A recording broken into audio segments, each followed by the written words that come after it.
Good evening, Jake, Stacy, Morton. Good evening, everybody. This is Encounters, the late night spiritual UFO talk show, about 8 minutes after 11. Good to have everybody with us. Dottie, Johnny Dill, let's see, Blessed Pisces, everybody. Rachel, thank you for joining us. Tricky Dick, Butter Love, everybody. Anyway, this is Encounters. Good to have everybody with us. OG, welcome. Everybody coming in. R3DP something 1, eating out with. Speaking of which, we had pizza tonight. Joelle, welcome. Loretta, welcome. Some really good Italian pizza locally here. So that was for dinner. Also, I have apple cider tonight. Bird lover Diane, good to see you. Renee, welcome. Donna Nelson, Oliver, everybody coming in here. IV, welcome. Everyone coming into Encounters tonight. Good to have you with us. You had a Greek pizza. Greek pizza is good. I mean, if you have really good Greek pizza, it's good. Nothing like a good Greek pizza. Good evening, everybody coming in here. Badzala, good to see you, always. Loretta, everybody coming here. Thank you for the gift. We appreciate it, Loretta. Thank you for the cheer you up. We appreciate that so much. Yo, Lucas, and everybody coming in here. Michael Tucker. So it's going to be a great night tonight. We don't know what's going to happen. We really don't know. But we know it's going to be a good night. It's a Friday night. It's a night for everybody, unless you have to work. It's a night where you're here, you're home, wherever you are. It could be right now, it's about, I think, 4 a.m. in Europe right now. So for our European viewers out on the European area, welcome at 4 a.m. in the morning, which is 11 o'clock evening on the East Coast. Thank you so much for the gift. We appreciate it. I love the I love the on the air thing. That's one of my favorite gifts, that they have one of those things called on the air. That thing's pretty cool. Loretta, welcome. Marshall Rose, welcome. Everybody here. The love of the sunshine. A paranormal Ghostbuster in the Philippines. Good to see you, brother. Thank you for Loretta for the Join Me Live thing, or Join Me team. Hey, Whirlwind, good to see you. And as always, if you hear the trains, that's because the trains are loud. They come through here through the evening, and it's kind of cool. So we have trains that come through here, passenger trains. Thank you for the live on the air, Loretta. We appreciate it. Hey, Rachel, good to have you with us. I'm so happy it's the weekend. The weekend is here. And it's good to have the weekend, Friday, Saturday, and Sunday. So very, very good. Iron Warrior, good evening. User 152, good evening. Tandy Fab. I have train tracks back behind my yard right now too. Oh, cool! I love the sounds. Love the sounds of the train. Judith, Pink Star Lights, welcome. Pink T, hey, good to see you. And everyone, come on down. There's a lot of room here, and it's good to have everybody with us. Australia's having a cyclone in Queensland. Oh, that's not good. Steph, good to see you in Houston. Also, all the people in wherever you are, Asia, Africa, East Europe, West Europe, wherever you are, welcome to Encounters. And, so far, I've been looking at a lot of things here. Ant Unicorn, welcome. Leanna, good to see you. Ant Unicorn. TK, happy Friday to you as well. Tino, thank you. Good to have you with us, everyone coming in here. So just to see everybody, wherever you are, welcome to the show. It's about 12 minutes after 11 on the planet Earth. But you're now watching a show, Luna Star, thank you for the roses. You're now watching, hey Rogue, thank you for the Drumite Team, Whirlwind, thank you as well. Alien Express, I like that. Alien Express number 6. Hey Linda, good to have you with us. I like that name. Alien Express number 6. So yeah, it's just good to have everybody with us here. And if you're new to the show, let me give you a rundown of what happens here for the last 3 years. Just about everything related to space, extraterrestrial intelligence, everything from Bigfoot to the inner Earth. We get into a lot of information here. We've had cosmic top secret information. Good evening, Maya. Let's see here. Rogue, good evening. Peggy, good evening. Good evening, Yvette. We're doing good, Missy. We are doing good. That's the way it should be. Turius, welcome. We're glad you're here too, Linda. I'm just going down and watching. Hey, Manjat Sadhu, good to have you with us. Lexus, good to see you. Lexi. Lunastar. So, what I love doing is bringing people up to ask questions. So here's the way it's worked. We're going to follow Lunastar. Lunastar actually is on you're not on public on your follow thing. But if you want to come up Lunastar, I'd like to talk to you about that. Lunastar is asking a question, what kind of extraterrestrials are 3 foot tall? So usually the small ones, if they have big heads and a thin body, those are usually what we call Zeta. They're called Zeta. Goddess, good to see you. Connie Roth Jeb, I think it is. Is it Roth Jeb? Okay. Hi, how you doing, Connie? Autumn 9386, good evening. Hey, Ozzy, good to have you with us. Let's talk about that. I've not heard about that thing in Florida. Let's see what's happening. So people coming up here, I'm very random about selecting people based on questions and whatever, in terms of the cosmic. So you have to be over 18. No drinking on the show, no smoking on the show, no drunks on the show, no paranormal discussion, politics, or religion, and no kids on the show, no cursing. So let's see if we can get Jersey for Life. Good to see you. Palladium Rainbow. Good to see you. Hey, Star. Good to see you. Bonnie Ellis. Good evening. Good evening, April. Let's see. I ran into them literally, and thank you. Oh, interesting. Yeah, Luna, come on up. I want to talk about those 3 foot beings you ran into. Let's bring Luna up. Luna, I'm going to invite you up here. Just go into the multi-guest option, Luna, and I will bring you up. I want to hear the story about the 3 foot beings that you ran into. I think we got a story here. Hey, Debbie, welcome. See, can I get Luna up here? Luna, if you want to come up here, I'm not going to pull your arm or anything, but I'd love to hear the story. For people that are new to the show, I'm a contactee. So for me, my first contact was back in the 1960s. And my cat's meowing. She does this when I go live. Her name is Missy. I'm live and she's meowing and she's running around. So now she's going a little bit crazy, So what is it about her wanting to go on the air here? She goes nuts. And she's meowing like crazy. I gave her some treats. Hopefully she'll relax, But Luna, I want to definitely hear that story. I think there's a lot to it. So Luna, if you will switch your private setting, go to your settings, go in and out, go back into your settings, set it to public. I will be able to follow you, but you'll also be able to come up here, or you can just try to come up here, go in the guest options.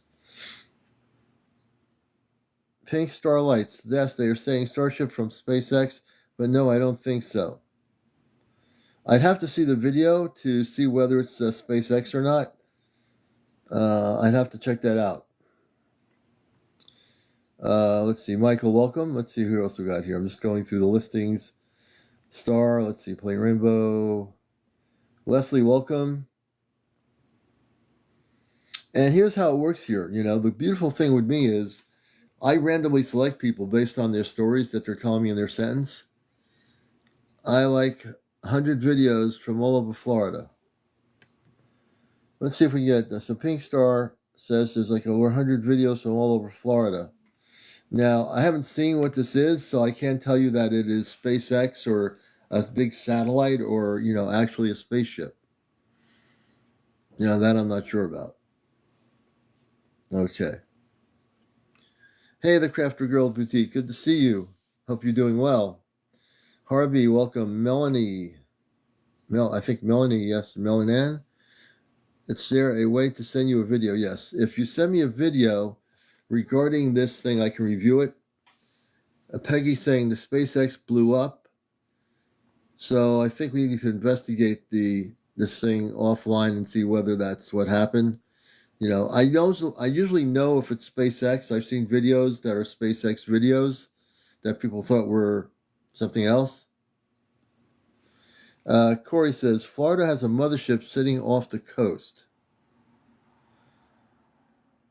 Where have I been? There's only one night, I think 1 or 2 nights I was not on here. Pink Star Lights. You want? So I'd like to see the video. If you send me the video to CmdrAleon at AOL.com, I will take a look at it. And then I'll review it. Amy, welcome, Amy. Welcome, everybody. It's been there for a couple of nights now. And we'll have to take a look at it. Let me see something here. I've got my handy dandy iPad here. And we shall look for mothership over Florida and see if there's a, hey, Acid TV, good to see you, brother. The Ghost something, and this other one, I can't read what the name is. Weasel 2 something. Nanette, welcome. So let's see. Let's take a look here. I know where to go to look for these things. So I'm going to go right into my other thing here. And we're going to put down UFO mothership in Florida. Okay. Let's see, is there a mothership here? Let me take a look here. I know where we're going. I have all my areas where I'm going to look here for this stuff. And we're going into sightings. So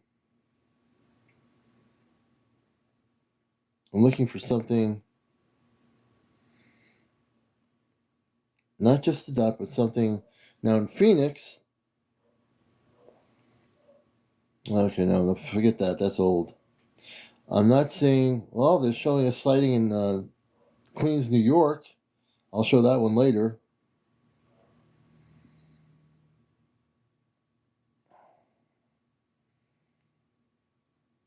Now we'll go into my other thing here and see if there's UFOs over Florida or mothership. Let's take a look at that. Whoops, that's not what I want to do. I'll put in mothership over Florida. Thank you. Thank you, Miss Emotions. Let's see. Mothership over Florida. Is that possible? So all I've got to do is put mothership in here.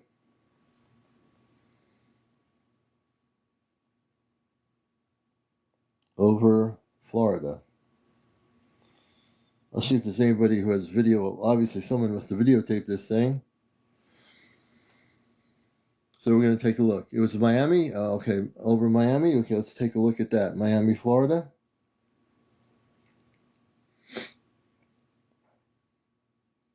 Miami, okay. Miami, Florida.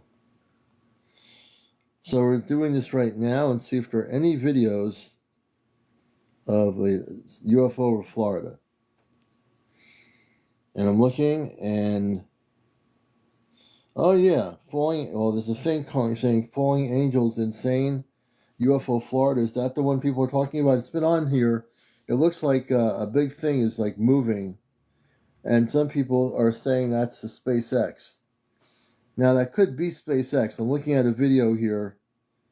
Let me just take a look. Well, there's a dot above this thing that's moving. There's a dot blinking.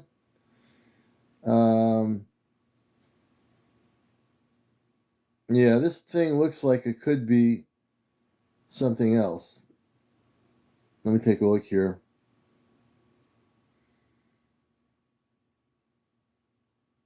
Mothership over Florida, USA. This is a daytime sighting. Let me show this video. Now, this is from 2023, it says here. UFO Files, November 16th, 2023. So evidently, this is an old video. This one is. I don't think it's the same as the other video. Then there's another video here from 2024. And I am not seeing anything relative to a UFO over Miami. That's 2025.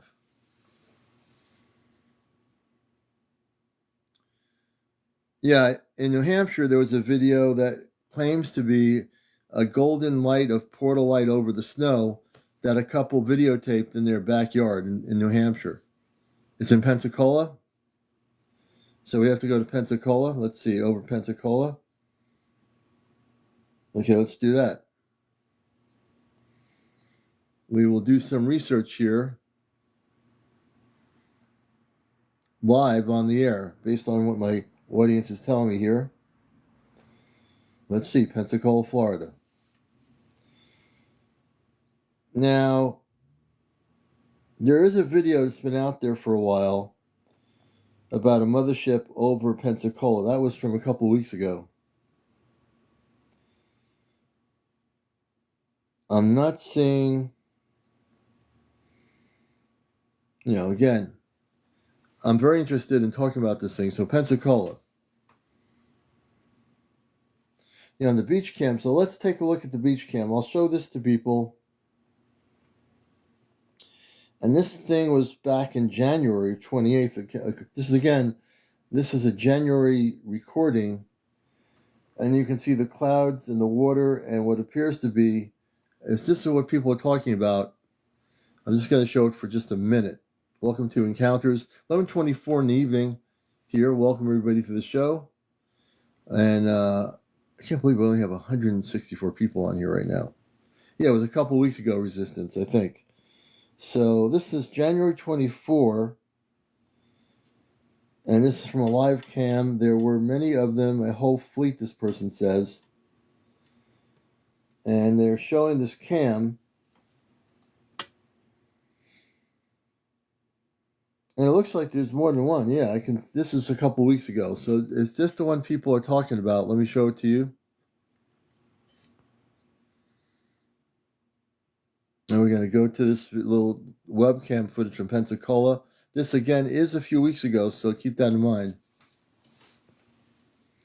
We'll show it to you here, and just tell me if this is what people are talking about. Pensacola, Florida.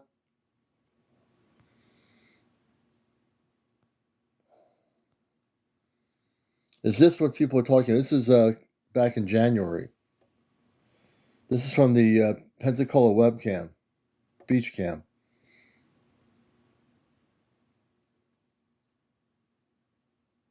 Okay, so this is it. Okay.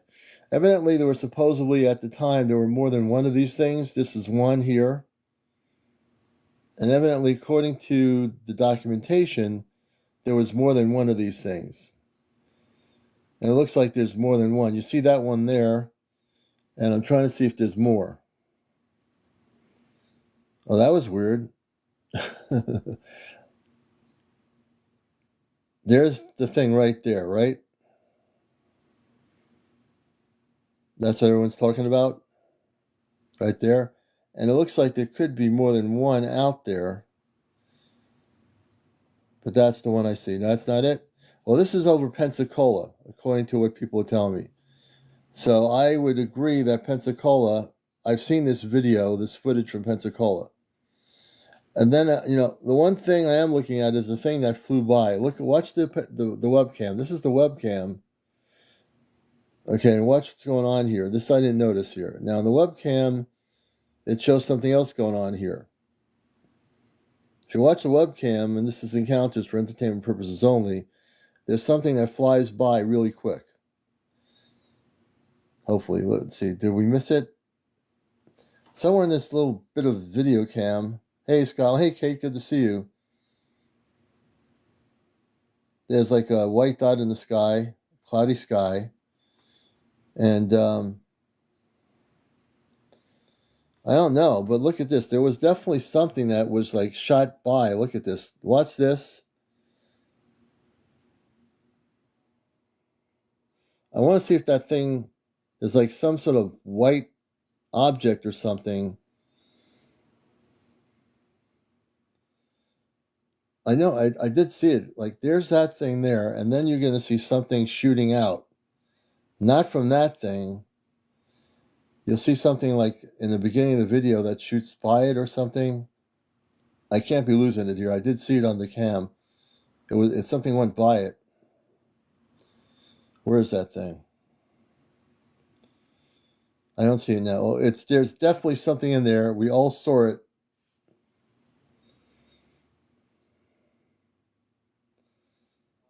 I don't see it. It was in the video. In this video, it's got now. It's playing it all over again. Okay, where is it? Come on now. Hey, Elvira, good to see you. Did I just miss it? Okay. Let me go back a little bit here.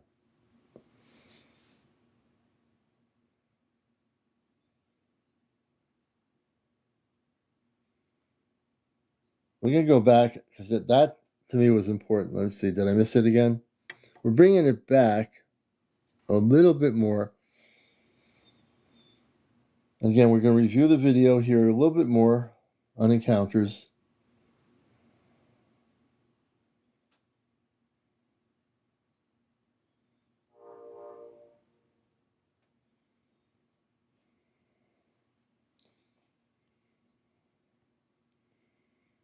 The person that recorded the webcam says there were a whole fleet of these things over Pensacola back in January.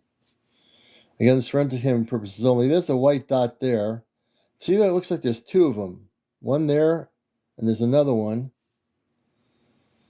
over the coast of Pensacola. Pensacola, I believe, is on the Gulf Coast. There's the thing, that little dot, like light up there. See, I look at everything. I've looked at videos for years, so I look at every detail of a video, and I might see things that you don't see. There's definitely two of these things, and they look to be definitely different than the cloud cover. You know, again, this is again from January, about 2 months ago. Let's see if that object shows up again. Now, we have to go back to the beginning. I just want to see if that thing flies by again. That's the part that is interesting as well. There it is, right there. Go back a little bit. Whoops. Now what happened here? Let's go back. It's towards the end of the video.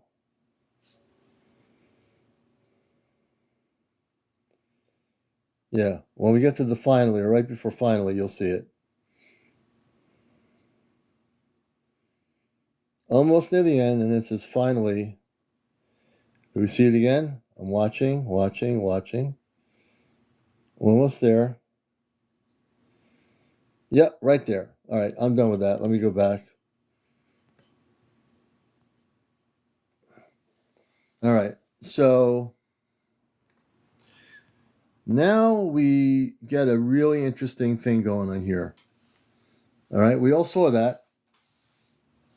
The webcam, the beach cam showed these two darker objects at a distance from each other. Then you see towards the end of the webcam video recording an object shooting by on the webcam. And then you see a white object in the sky as well. You see the two dark objects that are really big and then a white object, and at the end you see that object of whatever it is going right by. So, you know, again, I'm not saying what it is or it isn't, but that does have an intriguing, it's an intriguing video. And again, it's the beach cam from that beach in Pensacola Beach, Florida. So webcams don't lie. They just record whatever they're recording, right? Pretty cool. And that was from 2 months ago. Now, 2 months later, what's happening? What's going on? A lot's going on, right? And Kate, good to see you in Scotland. Kate's with us. She was with us last night. We appreciate her. She is definitely having contact with the space people, the good ones. It could have, you know, it could have. We don't know what it was, but it was definitely doing something weird. Let's see here. Thank you, Melody. What I do is I analyze video footage, and I've seen that footage before. You know, that has been the webcam footage that a number of people, took the webcam footage and posted it. But the analysis I get from watching that video is that not only were these two, we can call them clouds if you want to, but there was major cloud cover over the sky, the white object, the two objects that, if you want to call them clouds for lack of a better thing, or motherships, then you have that other object shooting straight horizontally across the sky. And if it's going horizontally, how could it have been, where did it come from? So there's a lot of questions, but it definitely shows that there's something unusual going on. Kate says, I saw the cloak yesterday afternoon keeping watch moving through the cloud cover. Interesting, Kate. And Kate's a great guest. So she's a direct contactee with the galactic beings or people, and Arcturians, Palladians, and a number of others. And she has been a great guest. There's a UAP UFO program in Pensacola. Oh, interesting, Leslie. I didn't know that. Yeah, and understand that many of these ships, the real ships, the more advanced technology or the advanced space people, they will cloak their ships with a energy field around it. It looks like a cloud, but it's not a cloud. So you have to understand there's lenticular clouds that are lenticular clouds. There are spaceships that create an atmosphere around the spaceship that it just like it looks like it's a cloud. They're trying to hide themselves, when in essence what they are spaceships, and they're all over the planet. They really are. Yeah, it's crazy looking, Pink Star. That's right. There's a couple of people that have that footage on TikTok. A number of people, which is good, got it out there on TikTok. Can I unblock Larry Walsh? I don't know who Larry Walsh is. I don't know why he would have been blocked. But if I see him in here or whatever, I can certainly unblock him. Juan Rodriguez, good to have you with us. Tommy, good to have you with us. User 259, welcome. Juan Rodriguez, welcome. Chenko, welcome. Gamma, welcome. Thank you for the share. Let's see. Christy, welcome. Dominica with me. Okay. Danielle, welcome. Patty, welcome. Patty Paws. KN, Sunshine, welcome. Everybody coming in here, welcome. Good to have you all with us. You're watching, hey Star, you're all watching the #1 spiritual UFO talk show here on planet Earth for 3 years on TikTok. So also one of the things I love to hear about is, hey Dale, howdy to you as well. We'd like to hear people's real stories. Oh yeah, well there are Air Force bases in Florida and different places, Homestead, Pensacola. But the thing is, wherever there's an Air Force base, there will be spaceships around. Like I say, non-terrestrial spaceships. And that's been pretty much documented. Hey, Danamika, good, thank you for the gifts. I appreciate that. There are many Air Force bases, the Royal Air Force Base in Florida, not in Florida, in England, Air Force bases in Florida and other places. There have been many sightings of non-terrestrial spaceships watching these bases, certain bases, the bases that have the nuclear weapons and all that stuff stored at these bases. They're being watched very carefully because of the way the planet is right now, and somewhat of a tense situation. They are there to make sure that these things never get used.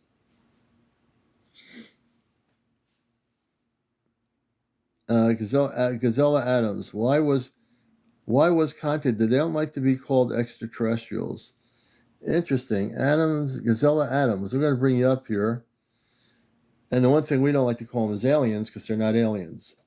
So, but they are space people, space beings, light beings. So, Gazelle, we're going to bring you up here. I believe you have a story to tell.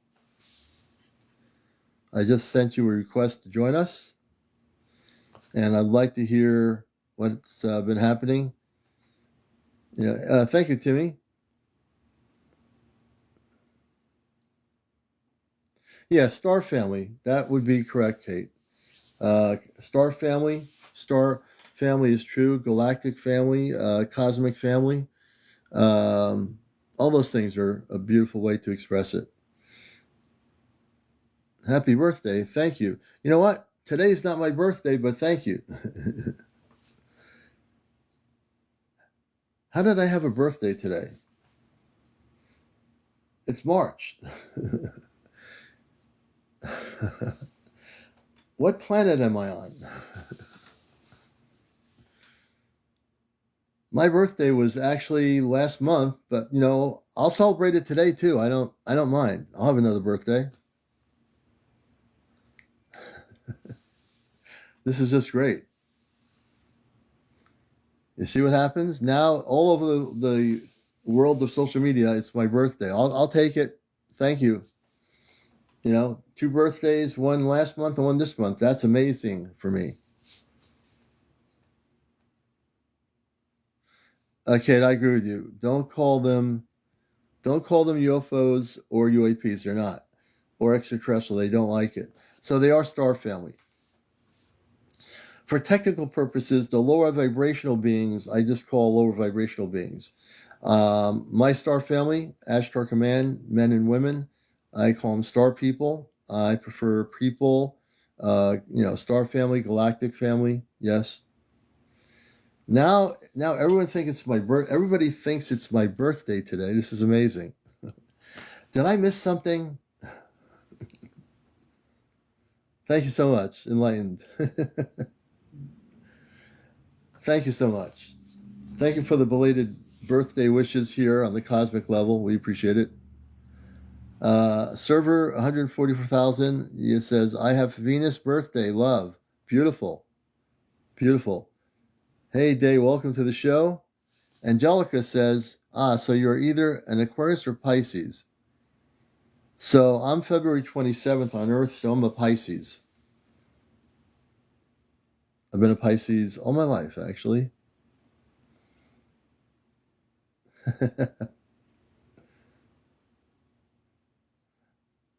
It's amazing. And it's a beautiful thing. One person starts saying happy birthday, the whole world's doing it. So there you go. Thank you, Palladium Rainbow. We appreciate it. Rita, I got to tell you, you're right. It's a great day to be here, and it's a great day to be alive. Now I do, Yvette. I have 2 birthdays. And I know, there's 2 people here that have some great stories to tell. GR, there's actually not a difference. The Ashtar Command actually oversees every level of the galactic area. There are different levels of councils within the Ashtar Command, but they're not separate forces of people working separately. The Ashtar Command is probably the highest level of the cosmic Christed area, and they oversee all the different space people, star family people that come from all the different levels that are here coming to Earth right now. Those that actually live in our oceans, in the inner Earth, they're all part of the Ashtar Command levels, and they are here to serve on a higher scale. Great question. Pink Star, you were here for the birthday. Oh, very good. Molly, you're a Pisces too. So we're swimming in the water. Thank you, Tricky Dick. We appreciate it. We have a few people that are Pisces in here. Very good. Thank you for TGIF Friday gift, Rogue and Autumn. Thank you for the roses. I would love to join, but I'm kind of shy. I want to hear other people's stories. I'm very beautiful. Well, you know what, Giselle, you don't have to come on camera. You can just come on audio. I can guarantee you when you come up with me, I will treat you like your family. I'll treat you like we're having a cup of tea and maybe a donut. So if you come up, you don't have to come on screen, just on audio until you feel comfortable down the road. But we'd love to hear your story. I'd love to hear your story. I think a lot. Would everybody like to hear this person's story? I would love to come join us, but I'm kind of shy. I want to hear other people's stories, but I want to hear your story too. See, you got me intrigued. I'd love to hear your story, Gazelle. What do you think? So, one, I would say this about Antarctica. Well, first of all, there are parts of Antarctica that are public in terms of cruise ships that go through Antarctica. There's certain public areas that the cruise ships travel where people go to see the Antarctica. Now, I don't know if they get to go on land, but they're on a cruise ship. Antarctica is a big place. We have scientists from all over the world on the surface of Antarctica. We have other things going on Antarctica. We have civilizations that are very advanced in different parts of Antarctica that exist there. There's a lot of different things going on in Antarctica. Some of it is 3D world, and some of it is out of this world, if you know what I mean. Antarctica is like a microcosm of the whole universe. You've got the Earth-based scientists and probably different military operations there. You've got the advanced civilizations living in various parts of Antarctica where the whole atmosphere is slightly different and there's no ice or anything or cold. It's almost tropical. So you've got that going on. So It's a very complicated situation when you talk about Antarctica, because it's not just one thing. It's like I said, a microcosm of many layers of things happening there, some of which we don't know about. Interesting question. Let's see here. Hey, Lisa. I'm just reading people's comments.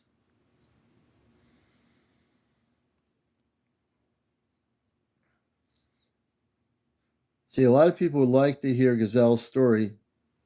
Gazelle, you have a lot of beautiful people here around the world that want to hear your story. I certainly do too.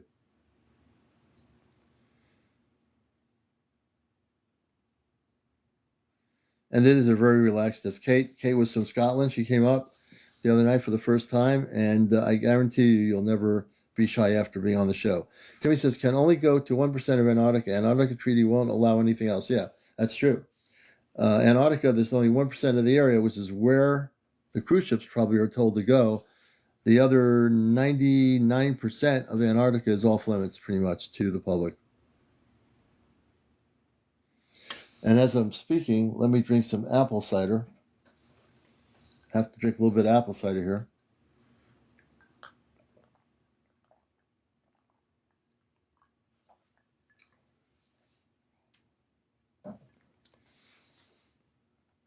Let's see what we got here. One, because, well, there's not a lot of hush-hush. There are people that are trying to bring the truth out about the areas of Antarctica that are where the star people. There are star people that have cities in the areas that are not what you call cold areas. There are areas of Antarctica that go into the inner Earth. It's a very complicated area. KC666. That is totally possible tonight, Casey. We'll get to that a little bit too. Well, tonight, Juan, Julian De La Cruz. If you're new to the show, we get into everything tonight. We're getting into everything that is cosmically related. We talk about star beings, star people, we talk about the space people. We talk about the spaceships that are coming here with space people on them, inside the ships from all over the universe. We get into people that have had other experiences, people that are videotaping the spaceships. And I'll join if no video. If you come on, you don't have to do any video. So I'm going to invite Gazelle up. No video, just audio. I just sent her a request. And you're already popular, haven't said anything yet. Go into the guest option. Just go in there and I can bring you right up. You'll see two people, like a blue and a kind of a pinkish red. That's called the guest area. You just go in there and I can bring you up. We'll see if we can bring Gazelle up. She's agreed to come up on audio. And we can see if we can get her up here on the program. Juan says, I remember as a child something came up to us in the woods and said they were from a cold place. Okay, Yvette, definitely. Let's see here. Juan. I definitely want to get Gazelle up. Gazelle, if you're still there, if you just press the save button when I send the invite button, I can bring you up. I believe we're going to try to do that.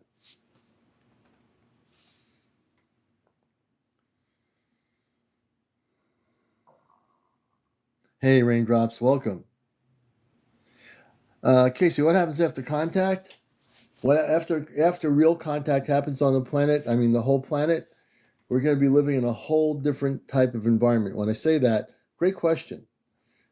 After the real contact happens, not just with individuals, but with the whole planet, everything is going to change. The way we live, the way who controls what, who doesn't control anything, our whole life is going to change as a society.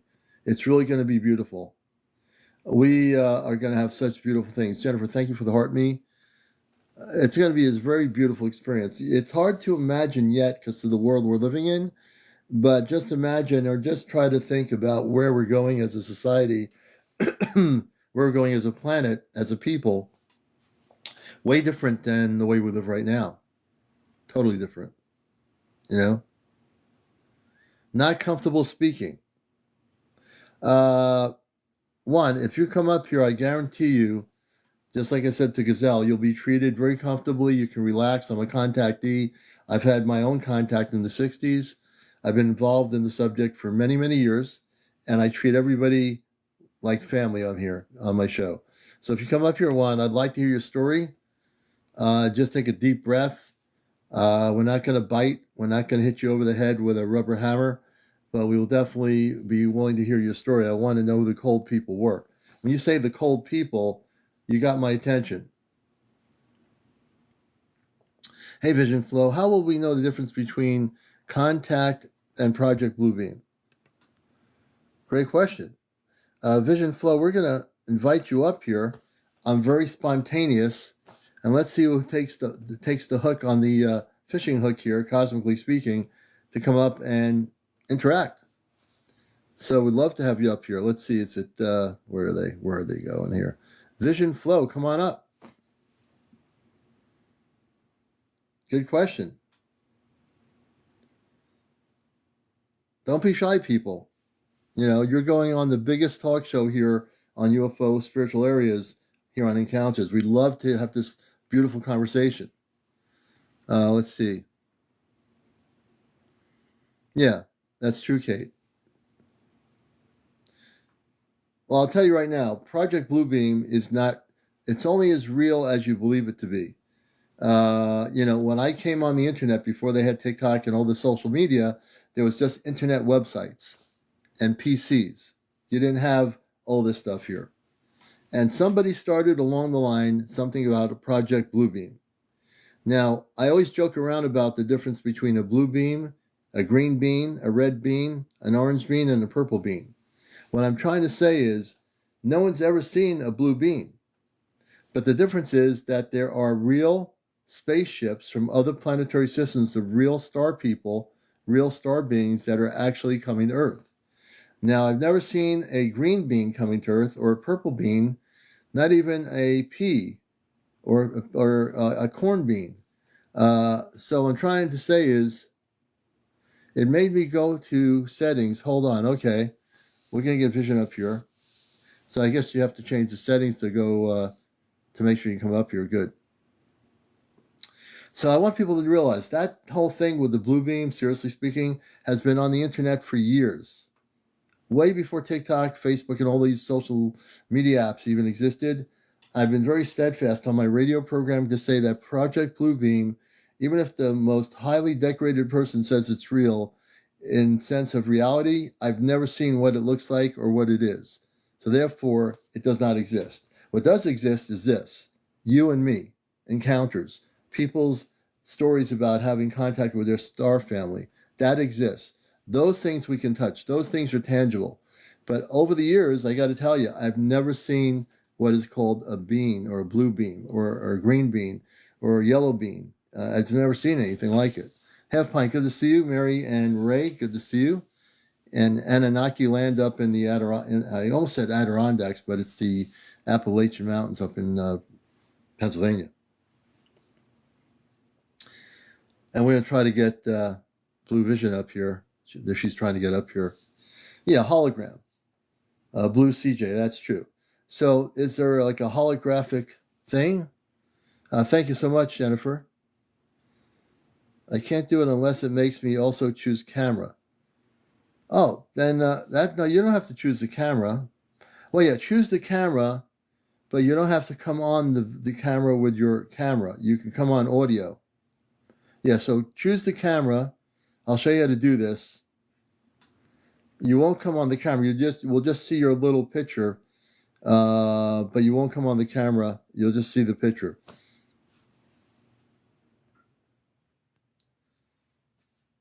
Let's see here. And one says, my wife sees UFOs all the time. Yeah, just click yes on the camera, but don't turn on the camera. You're just going to come on audio. You have to press the camera to save it, but that's not going to bring you on the camera. I'd like to hear a story too. And Gazelle, where is Gazelle? Is Gazelle still here? We want to hear her story too. I know there's so many good stories here to hear. if only the people will come up and share them on audio. They are actually Silver Lake. I'm going to try to bring you up here. Gazelle, I just pressed the guest button. You should be able to just press save. You won't be coming on camera. You'll come on audio.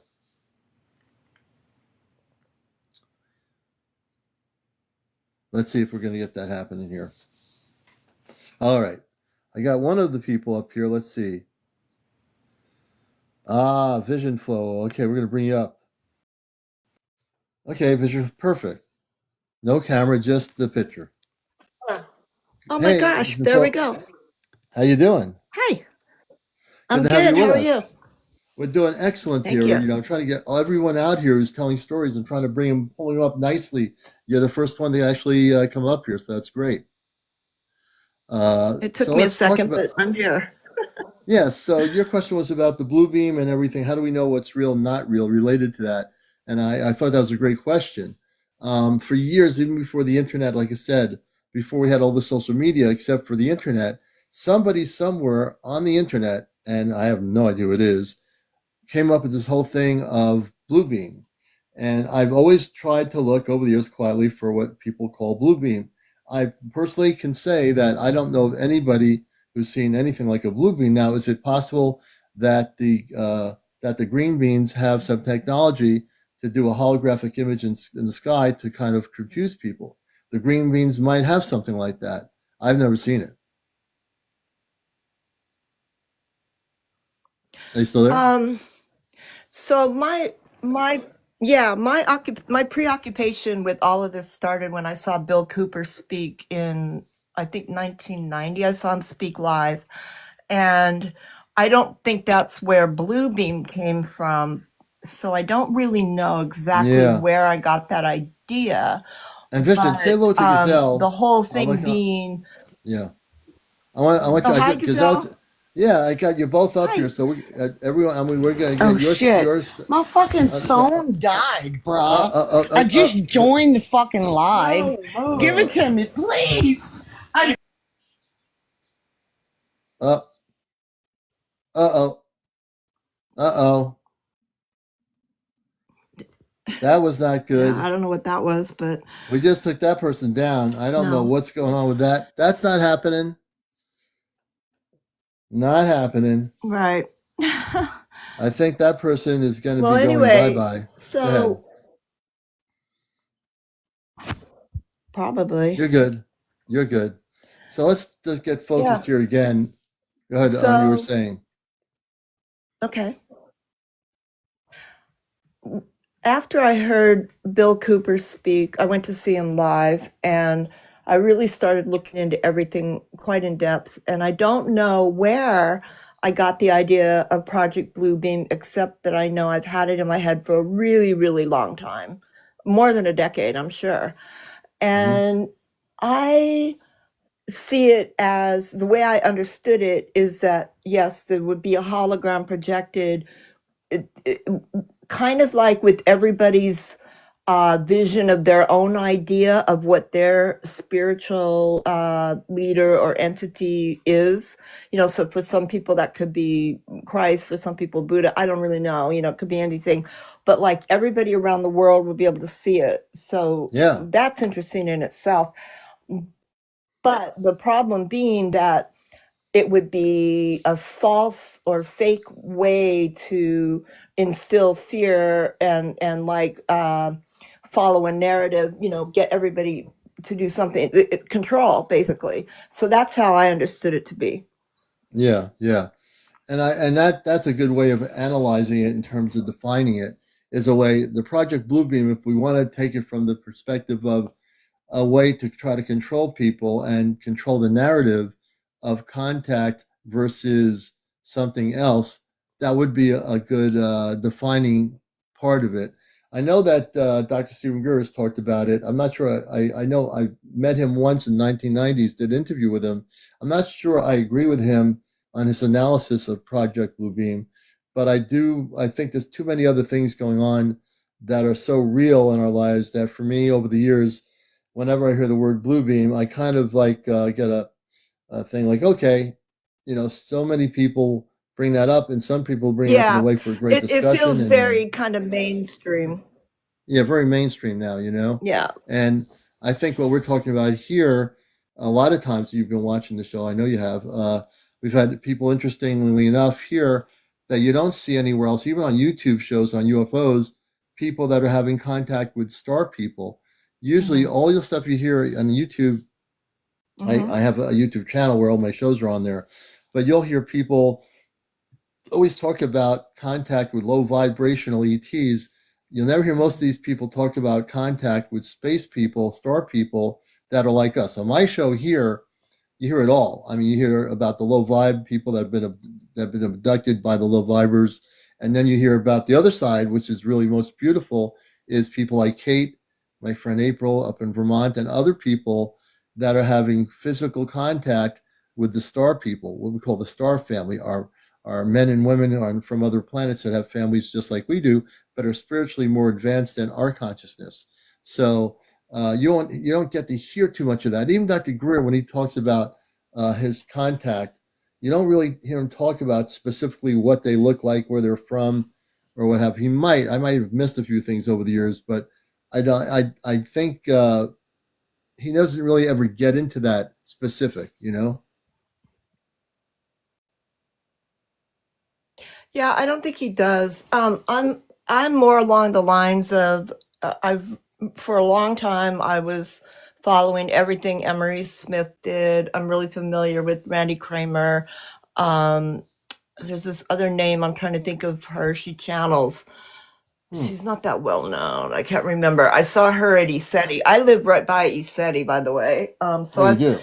and I've had experiences at ESETI and I've had experiences at my house. Not Oh, big wow. experiences at my house yet, but definitely big ones at ESETI. Yeah. And then in my own personal life, I didn't want to be afraid of our star brothers and sisters. So I started asking them to come to me in my art. And they did, and they have, and they do, and they still do. They come to me in my art. Like, Oh, it's wow. almost like I'm being told what to draw, Yeah. and they are there, and they tell me when to stop. And like, I argue in my mind, I go, well, no, I don't think it should be this color or this line or whatever. And Right. it's like, no, yes, it should be. Um, Did, Now I've moved more into doing like energy portraits. I oh, don't really? I draw some beans, but I don't put as many online anymore. But yeah, it's pretty interesting. I just for me I didn't want to be scared, so that's the way that I went initially. Yeah.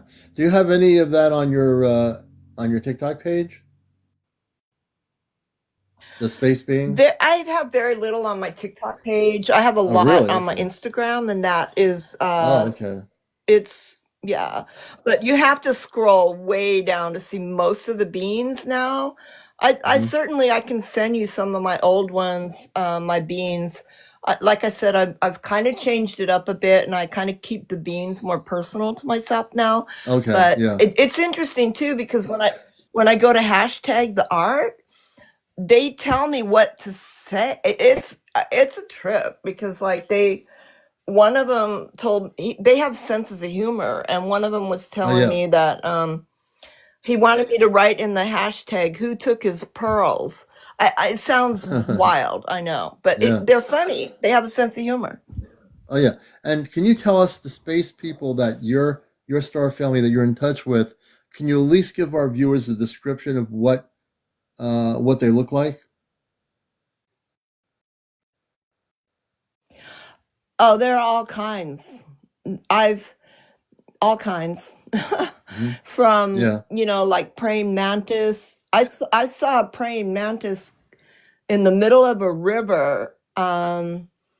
So this wasn't even through my art. This was in the middle of a river about 3 years ago. He was as big as a picnic table. Really? Um, yeah, that was wild. But yeah, that's probably the most Hmm. kind of tactile one I've seen. Yeah. When they come through my art, they look. There's all kinds. There's some that look like insects. There's some that just look like big bubbly. I don't know what. Huh. They don't feel scary. A few look a little bit intimidating, but There's all kinds, Interesting. Interesting. as And you when know. you have contact with them, uh, do they do you feel a very high even though they look different than us, the ones you're talking about, do you feel that there's a high vibrational frequency of love coming from them? Oh yeah, absolutely. Okay. Yeah. But I'm very in tune with also creating that space where Hmm. I'm not scared, and I do things to protect my energy also, so that I don't have anything negative. I can be around negativity, but it doesn't enter me, and I don't feel like what has come through to me has done that Good. either. It hasn't Oh, good. affected Well, me like that. you would It's know. all been Yeah. good. Yeah, you would know because you're, I you hope know, so. yeah, I hope so, because I'm not in your shoes, and the way I've always tell people, if you're not in my shoes, how would you know what my contact is like with space people, or, in your shoes, you're Yeah. like the one physically having telepathic communications with them, and just like on anything else, if you take Star Trek or you take like Star Wars, even in the positive levels, there were humans and ones that were not human wearing spacesuits that all work together with each other. So we kind of get an idea that the star family, a lot of them are human, about probably 95% of them, but the other 5% of them might look differently, but their vibrational frequency is very high. So yeah, I can completely understand what you're talking about. Interesting, interesting. And I also Vision, think yeah. I guess I want your opinion on this, because people say, well, everybody's got a camera in their pocket. Why can't they get good video? That's what everybody says. But, my feeling is, well, sometimes there is good video, and I've taken two in the last year that were fairly good. Hmm. But the thing is that these ships and the beings, I think some ships have been, it's been said that they are the actual being. I don't know how true that is, but Yeah, I they are mean, vibrating, right? yeah, And so they're like dimensional. So how can we get a picture of that? We don't yeah. probably have the technology for everything that's there. And our cameras won't necessarily pick up. You can have, there are some really good cameras out there, either Samsung or iPhone or whatever, Apple. But because of the vibrational patterns of spaceships, like for example, for everyone watching the show, the Ashtar ships, many of them, not all of them, are created through consciousness, collective consciousness. So now, as human beings here, we can't, if we got 20 people together in the field and we came together and said, let's create a spaceship, could it happen? Maybe.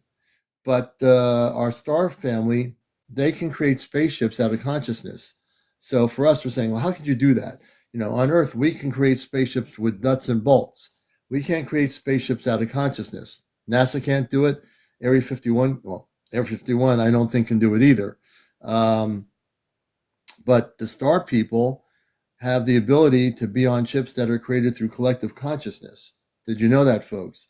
That spaceships of other planets that have people on them, many of them are what they call the living ships, are created through consciousness. Living ships are created through consciousness. And now, on ships that are not created through consciousness, that are advanced, they're still created and they have people on them, men and women from other planets. But there's also the living ships that are created through consciousness. The Merkaba is something that we as humans that are awakened, I've met many people over the years that know what a Merkaba is, and it's basically a living ship of one human being creating a ship around their body so they can leave the planet, and they can do it in the astral traveling, what we call astral traveling, the Merkaba state. If you study Merkaba or Merkaba ships, you can understand what a Merkaba is. So the big motherships that are created through consciousness are created through what they call the star people have the advancement of consciousness to create by thought a spaceship. That's all they have to do is create it by thought. How many of us can do that? Not I many. mean, we're headed in that direction We because are. thought is so powerful and Yeah. energy is so powerful. But yes, they are well advanced over us with that for Yeah. sure. Yes. Kate's saying over in Scotland, any of your stuff, they have colored lights in your home. They love that. Use it. Witty them. So the space people, the star family, they love colorful lights in our home. And Kate is over in who's listened to her the other night. She is a great guest. She's over in Scotland. She has direct contact with the space people, men and women from other planets. She's a contactee, and we're going to have her back on again. And Kate, don't forget to ask them on the ship about CmdrAleon. They probably know who I am already, but yeah, that's interesting. There's so many interesting things going on right now. And just think, we're all here together. I've been on here for 3 years doing this because it's time to bust the matrix and tell the truth. And we're doing it. We're getting the truth out there. Your truth, your artwork that you talk about, they love your artwork. The space beings of light love your artwork, evidently. So your message is coming through your art, whether it be images of frequencies of light. I'd love to see your artwork. Send me some. I'd like to see some of the early photos of the beings that you have on Instagram. If you can email them to me, I'd like to look at that. Where is your email in your link tree? It should be in my link. You can also in your bio? It should be in my bio. If it's not there, I'll put it there. I think it is there, but it's CmdrAleon, like Okay. CmdrAleon, as the first part at AOL.com, and just send it there, and I can download it. Okay. Yeah. I probably won't get to it tonight, but over the weekend I'll try to do that. And Yeah, I when you have appreciate time. your interest for sure. Yeah, absolutely. I Yeah. love cosmic It's a art. wonderful topic, and Definitely, I love it. Yeah, I'm that's totally good. into it. Yeah. All right. Well, we're gonna let you down, Vision. Well, thanks for want to having me thank you. on. Thanks for the questions. Thanks for the conversations. Thanks for the sharing. This is what this show's about. We really want to bring people together around the world, and we are. Hey, Vision, have a good evening. We'll bring you down so you can watch the show. Yes. Everyone, thank you, Vision, Absolutely. for coming up. Let's do this here. And we have another person in the queue. Let me see what we got there. We have Tara. Our friend Tara's coming up from up in Massachusetts, up here in New England. Hey, Tara, how you doing? Hey, Commander, how are you? It's good to see you. It's good to see you always here on Encounters. And what's happening? Well, I want to let you know that ever since I started watching your show, I've been buying apple cider. Ah, okay, that's a Got me good thing. hooked. Got me hooked. I mix it up with other stuff once in a while, but mostly I just drink it pure. Yeah, I'm just drinking pure apple cider right now. Oh man, I just think that we all need to get together and get you a sponsor for your show because you're like the Mr. Apple Cider guy in the United States. And on any UFO talk show in the world, no matter how big they are, I'm the apple cider guy. That's right. Yeah. An apple cider company should sponsor Encounters, a show that's out of this world. So I'm not suggesting it. You are. I would say if you get a sponsor, anybody who has a big apple cider company that wants to sponsor Encounters, go for it. Yeah, an apple a day keeps the low vibers away. An apple a day keeps the low. I love that. An apple a day keeps the low vibers away. I like that. That's really good. Hey, remember to get organic apples are the best. But anyway. Oh yeah, you got to do that because the skin is full of spray and everything like that. Yeah. Yeah. So what's happening in the cosmic world? Well, I'm all over the place. So I hang out with a lot of different blogs and so forth and try to get a pulse for what's coming up. And there's something I wanted to share and see if what the guests heard about it, because I think it's really important that we all get as many people to see this movie. Now it is government people in the documentary. It's called so this is called Age of Disclosure. Age of Disclosure, okay. Yeah, it's called Age of Disclosure, and what it is the VIPs of the government. I mean, the top people. It was done in complete secrecy. Mm-hmm. And I won't get into like naming names or anything, but because this is for entertainment purposes only. But right. We'll be careful. Yeah, go ahead. Oh yeah. We just want to recommend a really good movie, and it's gonna be. I think it's gonna be debuted anytime now. They're not even saying when it's gonna be debuted, but it may have come out this week. But it's people like. We have I used to live in Florida, and our senator at that time was Marco Rubio. He Hmm. was the senator of Florida, and he is now the Secretary of State for the new administration. Yeah. So he is in. I was blown away. He is in there acknowledging. There's like 4-star admirals, so it's like Yeah. 16 people that are like the top of the government, the head of the NSA. Just I don't Yeah. want to. Top. You let me do this. Let me do this. Let me tell you. If you guys want to see the trailer after the show, just go up to YouTube and type in "age of disclosure." Okay, and Yeah. what'll come up is the trailer. There is a couple of commentaries or podcasts which are kind of previewing it a little bit, but you'll get it. There's the trailer's out. I don't know how they're gonna take it down now. I mean, it's just really probably going to be the best documentary we have as a tool to show to people so that they can show it to somebody that might be skeptical. You want proof? Here's the proof. Yeah. Yeah. And in it, they've got, the Air Force, they've got the Navy, they've got the people supposedly, and this is a rumor, but I think it's true because a lot of people have been talking about it, that they're going to actually have the best footage of a ship. I mean, one of the biological ships you were just talking about. Yeah. I think they have footage of this, one of the underground places Yeah. that got taken out, snuck out. But they had, just to let you know, they had to do this whole thing in secrecy because Wow. because if they hadn't, it would have gotten squelched So, before. so this documentary was created by people with top knowledge, people inside and out, and they secretly created this documentary without anybody knowing about it to be able to Without release it. anybody knowing about it because they wanted something that could not be disputed. But the Secretary of State, who else was a Secretary of State? Hillary Clinton and Yeah. I forgot who else. But it's the position that pretty much deals with the rest of the world. You go over to different countries and you meet with people and decide whether you're going to have Yeah. a war or peace. Oh And yeah. There's so, go ahead, continue on. well, basically, I figured that this is going to be a great topic for your show because it's going to give the whole thing so much. It's going to give the whole topic so much credibility. Yeah. But if you have you seen the trailer yet?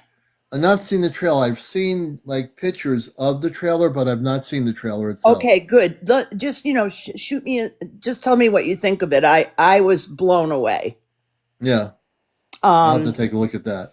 Yeah, and I've seen a couple other things because I never go up. I love to listen to you talk, and I love to listen to your other guests. But once in a while, I want to Yeah. network. I want to network with people It's because called the Age of Disclosure. Hopefully, love. That's the name of the actual trailer. trailer. Yeah, I think I and have seen that. it's everybody that is anybody in the government. I mean, Hmm. not the top people, Yeah. because everybody. I think a lot of people want out while they can get out. You know. Yeah. Which would mean if Marco Rubio is in this thing, um, it means that he's got the support from the very top of the food chain. Yeah. So, So I but think there's go ahead. yeah. I think there's a lot going on. Let's see. Someone say Palladium Rainbow says all of us here are disclosure commander. That's right. Yeah, hey, And, Brianna. yeah, we really are. I mean, they can come up with whatever they know. I'd like to see what this is going to be. I'll definitely watch it when it's actually released. I want to see what they say versus what we know here on the show here. I want to see what they say if it's anything dramatic that is going to be a revelation or whether do we have more revelation than they have, you know? No, I think. Well, yes, they have more. They have more direct hands-on proof Yeah. than we do because they've kept it all underground. Everything that's been done for 70 years. Yeah, is under, yeah. is But from their, underground, and we can't get what to it. It's all what basic. they, yes, and what they created, they do have proof of their operations for 70 years, working with, in this case, lower vibrational ETs, not ETs, lower vibrational, beings, versus the space people, star people. They do have that going for them. But the question would be now, in terms of people that have had contact on my show, I think that there's a big March disconnect. 14th. I'm sorry. Mark, March 14th is the release date. Resistance just said. oh, it's Hi, called Mike. Resistance. Yeah. March 14th. Okay, I have heard about the March 14th release. We'll have to check that out and see, to give it justice, to watch the documentary and see what they present in the documentary Yeah. in terms of understanding that whole dynamic. Well, you got 274 people, which is a real low for your normal show. My But show, yeah, it's only a couple of hundred. yeah, but you usually have like 500-600 in it. Oh yeah, But but it's a cold night, and people are probably staying in, people going to bed early. But going to bed anyway, early, or they're out probably somewhere all over the world having a drink, having dinner, having breakfast. They're in Europe. It's now 5 o'clock a.m. in Europe right now. In England, they're probably having breakfast. well, this has got to go over. I think everybody that's in this room, all 272 people or 4 people, Mhm. have got to get as many people as they can to watch this thing. See it first, see how you feel. You Yeah, may disagree with it, but it's if you don't believe after you've seen this, then it's because you don't want to believe it, or you can't, or you're scared, or yeah, whatever. And yeah, you can't handle the information and the reality of it. yeah, But the people that haven't seen it, and once they see it, if my dad was still alive, I could sit him down and say, Dad, look at this. This is our Secretary of State. He's a yeah. Republican. And this is so and so, and this is the admiral for the Navy, and this is Louise. What's his name? I forgot his last name. The Oh, the UFO guy. He's been on Yeah, a the lot UF of guy. What shows. Anybody remember what his name is? Louise something He was Yano. in the military. I can't remember his last name though. Yeah, he's been in a lot of books and stuff, but he's in there. Yeah, Um, but anyway, that I just wanted to come up on your show because your show has such great yeah. His last name is. They just mentioned it. I think it's Elzondo or Esposano or something. yeah, something like that. Yeah, Esposano, you guys all know who I'm talking. yeah, yeah, Esposano, yeah. Elizondo. That sounds close. I'm not even going to try to pronounce it. He sounds like he's Italian. Yeah, he. All the good Yeah, people it's are Italian. Louis Elizondo. I think it is. Yes, that. Thank you, Elizondo. Elizondo. That's it. Thanks, guys.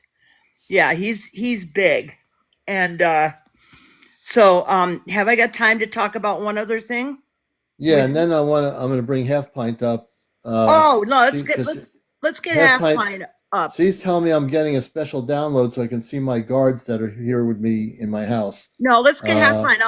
I'll come up next week and tell you about the other issue. Other oh, thing. good.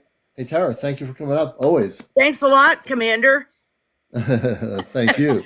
We All right, love your everybody. show. Tara. Oh, thank you so much, Tara. We love you too. We're going to bring up Half Pint in the Appalachian Mountains, and they're having contact with me right now.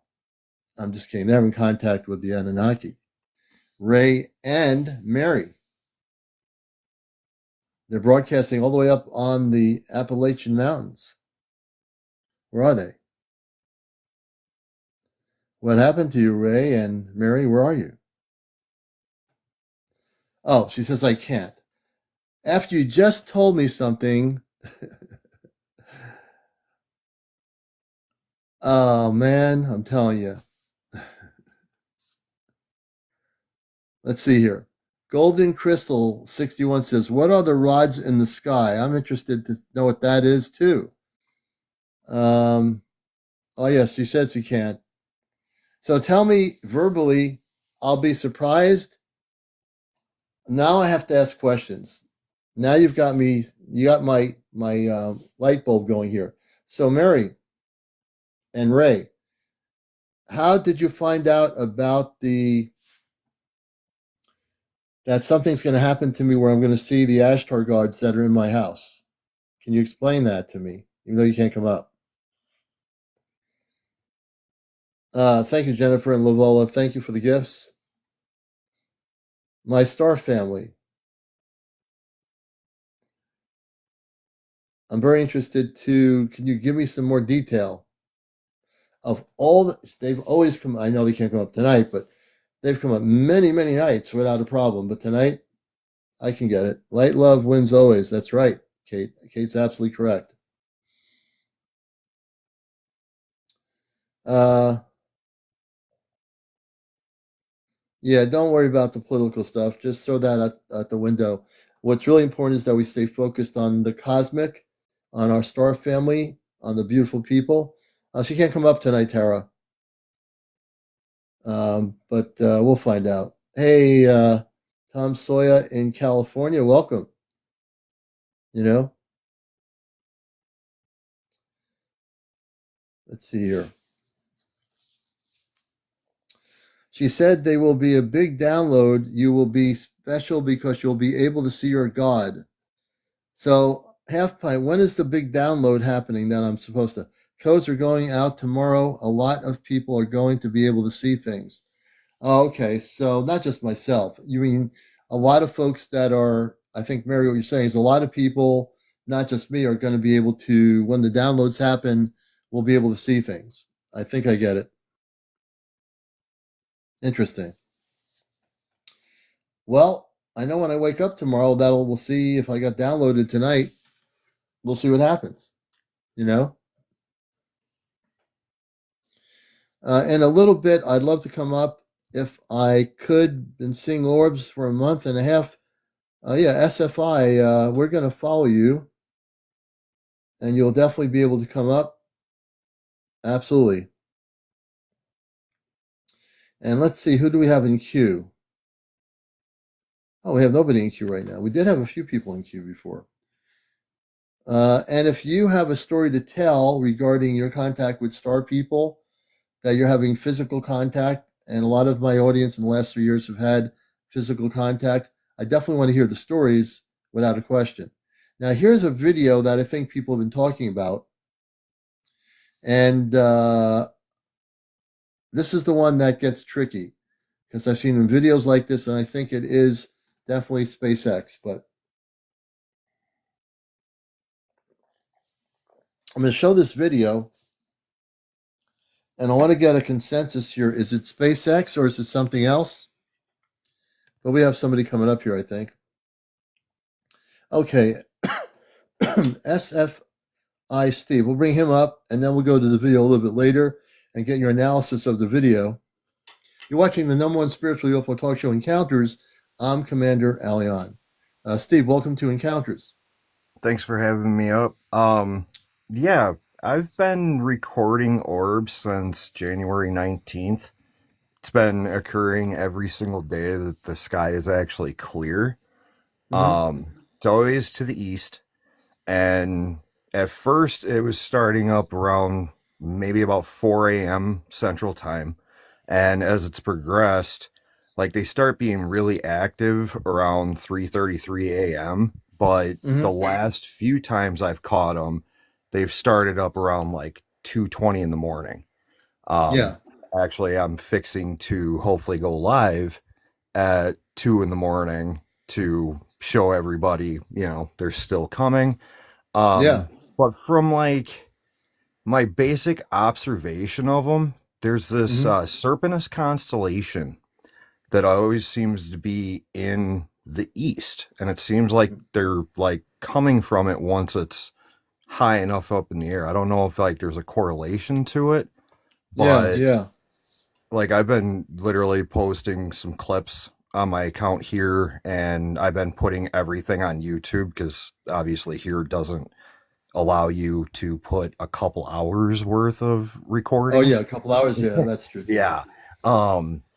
But like if it's consistent with, clear skies for multiple days, like they do one set thing, but then like if we go a few days of cloud coverage and then get a night with no clouds, they do something slightly different. Hmm. And again, I'm in Wisconsin, by the way. I don't think I Oh, okay. mentioned. Welcome then, Wisconsin. Um, Yeah. but yeah, I've tried looking it up. Nobody else has reported seeing these things. I went on to that one website that you can report sightings, and I still Yeah. Yeah. haven't Yeah. even heard a word out of them. Um, That wasn't the MUFON site, or was that the National UFO Reporting Center? I think it was the National UFO Reporting Center is what I reported Yeah. it on. Yeah, they're pretty good. There's a lot of documented stuff on there. So if you got it on there, I definitely will take a look at it. But yeah, they well, like if you want to see my YouTube stuff, the link is in my bio for my YouTube. Okay, that Or it's sounds cool. basically it's the same name that I use on here. Basically, you Hmm. just add a minus sign in between the I and Steve. Wow, Um, interesting. but I never see these things come back up. Like they always come like Interesting. they're already down, maybe no more than like 100 feet up from the tree line. Like I'm in a two-story house. I would say roughly no more than like four and a half stories up. Yeah. Um, but it's like I see them starting to come down, and either it seems like they're landing somewhere off in Hmm. the distance, or like they go out towards the lake because there's a lake off to the east from my bedroom window. Yeah. When I first started recording these things, they were actually going to the cell phone tower that I can see outside my window. Yeah. Um, but it's been a while since that's happened. Unfortunately, Wisconsin always gets nailed with a lot of snow through this time of the Oh yeah, of year. course. Yeah. I've Yeah. just been getting kind of lucky, here and there now to actually catch them.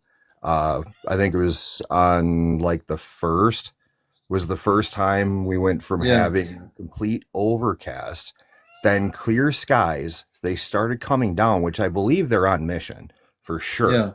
Um, because like they still continued as the clouds were rolling through, and then once it was completely covered again, they stopped. Wow. So I've been wondering, like, are they landing somewhere, like in a field Is that's there off in the is distance? the you have do are there fields in the distance around your area where you're observing these craft? Is there? Uh, Not a ton. To be honest, I feel like more northeast there is probably more fields, but they Hmm. definitely, I know they have some kind of correlation with water Yeah. because I did a live like last month and got lucky to see a couple of them going towards the cell phone tower, but it kept on seeming like they were going over the lake. Yeah. This lake thing, that's another thing. Forgetting the field, there's a lake nearby, correct? Be the cell phone tower because it seems like they kind of land somewhere off to the left of it. Hmm. So how big is the lake area where you are? Is it a deep lake? Is it a Uh, huge lake, or what Lake kind of lake Lake is it? Win Lake Winnebago is pretty big. It actually stretches from Oshkosh, and then like if you're down by the lake, you can see land way off in the distance, which happens to be Fond du Lac, but Lake Winnebago is pretty big. Yeah, absolutely. So here's my listening to the story. Here's what I'm getting, and I would say that they're going into the lake It's what I was now. thinking too. Like some of them for sure are, but I think some of them because of like they start off kind of slow every time, but it's like Hmm. it seems to be around that 3:33 a.m. time Hmm. frame is when they start getting even more active and coming down. And I do know that there's a correlation with like people reporting, being abducted and stuff around, that specific time frame. And In general, 333 yeah, is also an angelic number. So right. it's just kind of interesting, like, the correlation in the time frame and them getting more active right around that time. Yeah. So part of what I'm getting is as I read energy from stories, and that's what I do here too, is that I think there is probably an underwater base in the lake somewhere. Could be a good possibility. Oh yeah, there is. There's definitely. I've been I'm I've been actually, waiting yeah, for the there is. weather. I've been waiting for the weather to improve because Hmm. we deal with a lot of cold weather in Wisconsin. Hmm. But as the weather's starting to warm up, I plan on venturing further away from my house. Yeah. Trying to get I want to get into an area where I feel they're not going to be aware of me because Hmm. last month I did 2 lives, 2 days in a row.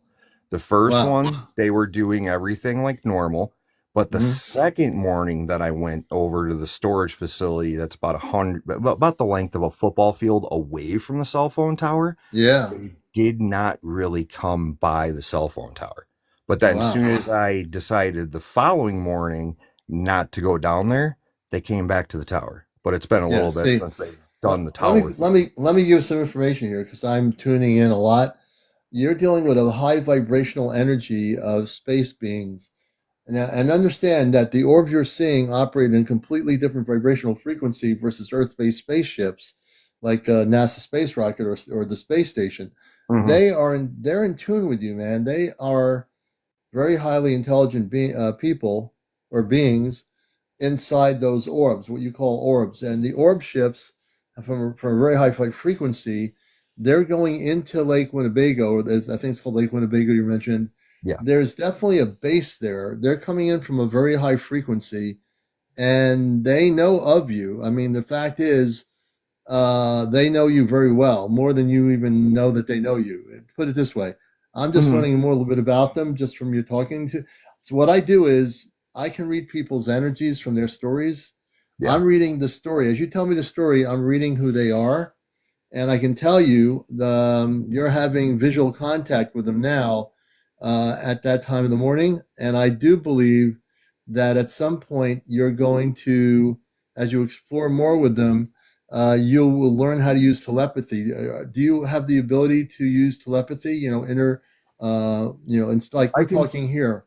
I can feel energies in the room. I do have semi premonition dreams, but it doesn't Hmm. go beyond myself. They don't Okay. happen all the time, but like I could have had a dream of doing this exact situation like a few years ago, several months Yeah. ago. It's never within like days, but yeah, like I definitely can, sense vibes and energy. Yeah. Well, they know that. Here's what I'd like you to try to do, because I know you can probably do it. When you see them moving around and you're looking at them, close your eyes, go into inner consciousness, inner levels of consciousness, and see Okay. if you can communicate with them and ask them where they're from. So you'd say, "Can you come close now?" Say it internally. I'd like your orbs to come close, your orb ships to come close. And then the second question would be, "Are you Christed beings of light in the orb ships?" And if they say yes, the response will be telepathic. And then if they respond to you in Mhm. that way, then you say, "Can you come a little bit closer and tell me where you're from?" So you can ask them internally in your consciousness, where are you from? The beings, the people in the orbs, where are you from? And if you ask them that specific question, you can practice this as an experiment as you're recording things. Ask them where they're from. They'll respond. Okay. And see, like you said, like thinking about him getting closer, I Yeah, actually had one on the third. It did actually like it appeared somewhere off from the left of my window, but it was the first one I'd ever seen that was like that close to my house. yeah. The rest of them seem like they're at least like 7, 8 blocks away from me because I'm in Wow. a And city. that's not So, and that's not really far in relationship to where you're located. mhm. 7 or 8 blocks in human blocks is not that far away for them to No, be that no. close. Interesting. Well, yeah, this Interesting. this one like literally it appeared somewhere just off to the left, and as I'm recording off in the distance like I always do, I just happened to quickly notice it, out of the corner of my eye. I'm like, Hmm. whoa, like this thing just came out of nowhere. It's the first time like I've seen one come from somewhere back off to the side, from somewhere on the side of my house and going Yeah. towards that tower. Um, Other than that, it's like before I even, started seeing this happening on January 19th, you would just see an orb here and there, way up in the air. But since the morning of the 19th, I keep seeing them literally right out my bedroom window. Right. Interesting. Interesting. Hey, Steve, I want to thank you, man, for coming up here as Oh, one of thank our you for letting me guests. come up. I kind of, been wanting to get this out to people for sure, though. Like, if anybody is in here from Wisconsin, starting around like 2:20 in the morning, look to the Yeah. east, Look to the because east. there's definitely been a correlation with, like, between, well, now as of late, because obviously the time's changing, it's like now it's starting up about an hour earlier than what Yeah. it was over a month ago. But Yeah. there's definitely something with the east, and I still feel that there's some kind of correlation with the Yeah. Serpens constellation, because it's Yeah. been in the sky every single time they've been coming down. And you've been able to correlate that constellation. So this is to find out from that constellation, what kind of people are they? Where are they from? Because I use the word people when I talk about space people. I just feel more comfortable. They are space. Not all of them are space people, but many of them are. But I'd find out where they're from. Like if you can practice what I was mentioning, I'd like to see what kind of keep a journal of what happens. Yeah, I mean, I'm glad I got a pretty decent phone now to actually capture these things, but Hmm. as long as it's clear skies, they keep appearing. I'm gonna keep recording. There you go. That's what I call this is what's so important, everybody, that Steve is documenting everything on footage. And this is why I want everybody around the world to make sure their phones are all charged up, make sure you've got your cameras working so you can document video of spaceships that are landing in a field, your meetings with space beings coming off a ship, whatever it might be. This is the time for us to document everything because, when I talk about disclosure, and I do talk about it quite often, we have to be the disclosure. We're the ones having the contact visually, and also in some cases, the space people, our galactic family, the star people, are coming off their ships and meeting certain individuals around the world, and they might be people that don't even have a TikTok or a YouTube or anything, or even not even have a phone. So we have to be diligent in recording and documenting now everything that's happening. So if you see something, you get startled, and you see a couple of spaceships and then you tend to forget to bring out your phone. Get your phone out and remember to record what you're seeing and document it. I think it's really important for people to do that. Hey, Steve, thanks for being on the show. I appreciate you. No, thank you very much. You have a good one, man. All right, Steve in Wisconsin, everybody. Give him a good round of applause and all the good stuff he's doing out there in Wisconsin. So we're going to definitely bring more people up here as I drink the apple cider. And again, we're all in this together. So, right? Hey, Lucas Jackins. Lucas, you've got yourself a little icon there now. That's pretty cool. Um, so we're all here to collectively make this stuff happen. And I want to hear some more stories. Let me see here. Who was it that was going to tell me something? There's hey, Crickaboo, good to see you. Iris, good Joe, welcome. Leah Divine, welcome. And let's see, there was somebody here. She wanted to tell me her story. Let me see if I can find her.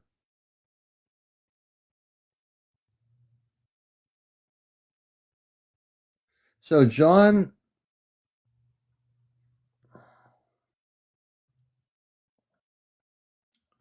F46, I got a pinned video of my page of an angel orb that came over my head and it looked like a plasma. Let's see here.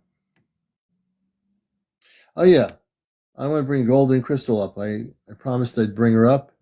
Golden Crystal is my next guest. And John, if you want to talk about that plasma orb or plasma angel, we'll talk about that in a little bit too. And I'm going to bring here. Hey, how are you? Hi. Hey, I'm not a contactee, but I think you have a lot of experience. I've seen you at times, and I have a question about a UAP. I was watching a movie, and I can cast it up here for you, but it was just a political movie, and 15 minutes and 12 seconds into the video, I see something zoom across the screen, so I went back, freeze framed it, and then took a snapshot of it, and then blew it up. Oh, And interesting. it looks like a rod. I mean, I've never seen anything like this before ever. It's on my profile. New at TikTok, so I would try hard to bring it up for you, unless you No, can get to my profile. I can get. I'm going to go to your profile right now. So Yeah, you go to my edited it. profile.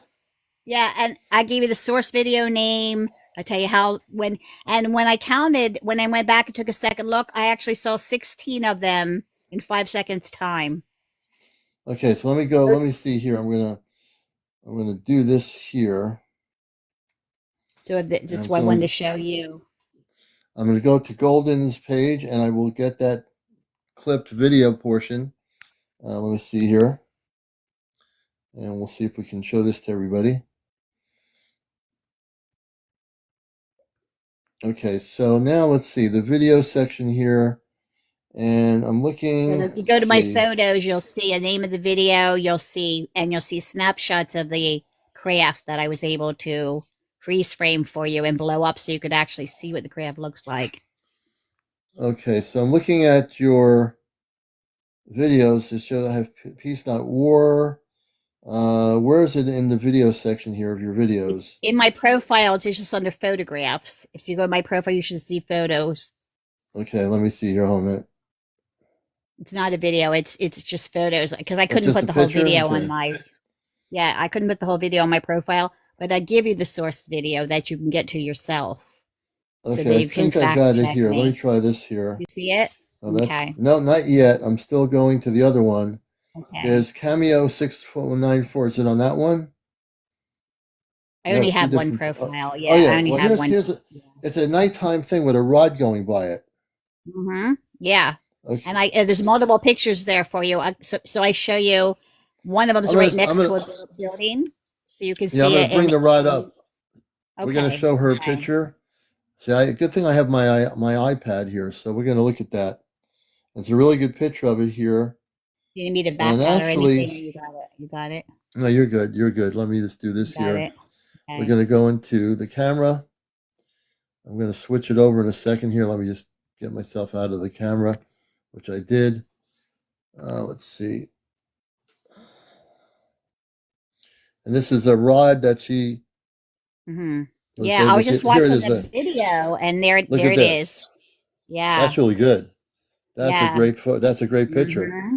Yeah, and see the street light. I mean, the lights, city lights down below.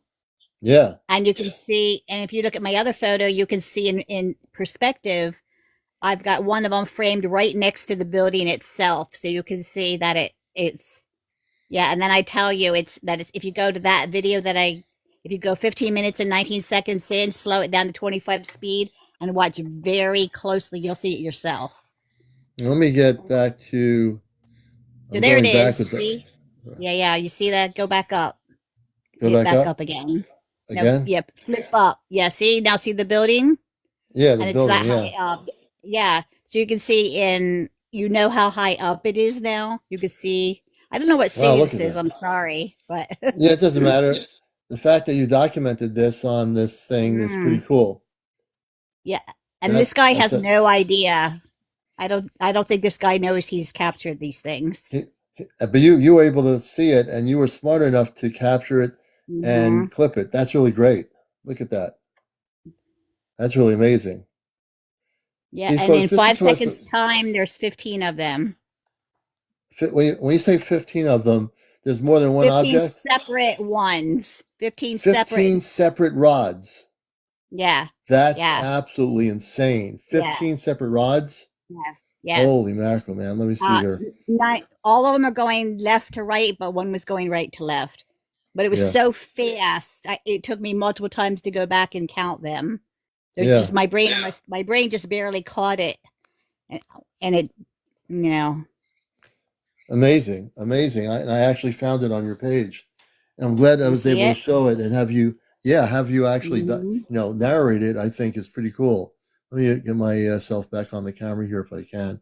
And that's, So what's go ahead. special about this to me is it's not faked. It's not CGI. It's not. There's no heat signature. There's no way. I don't even think this man who made this film knows he captured this thing. Yeah, some So people it's don't. They do stuff. absolutely credible. Yeah. And he was And that's recording something else, and he had it no was idea about that this is on. politics. Yeah, it's about Yeah, politics and counter-revolutionary things that are going on right now. And as I was watching, I just saw zoop across the street. I was like, "What the heck was that?" And I went back, and that's when. Then we right. kind of then went See? back real slow, and we saw that many of them. Wow, that's pretty cool. Yeah, That's very cool. Well, Golden hmm Crystal, thank you for bringing that up there. I appreciate. you're I welcome. found your videos. I found the photos. This is all being Yeah, recorded, and thank you, everybody. We're at 111,000 likes. Everybody, go to my profile. My profile is really important. Press the like button and press the little red button that says follow. I want everyone to follow me on that, and also press my actual like button on my profile. That's different than liking me here.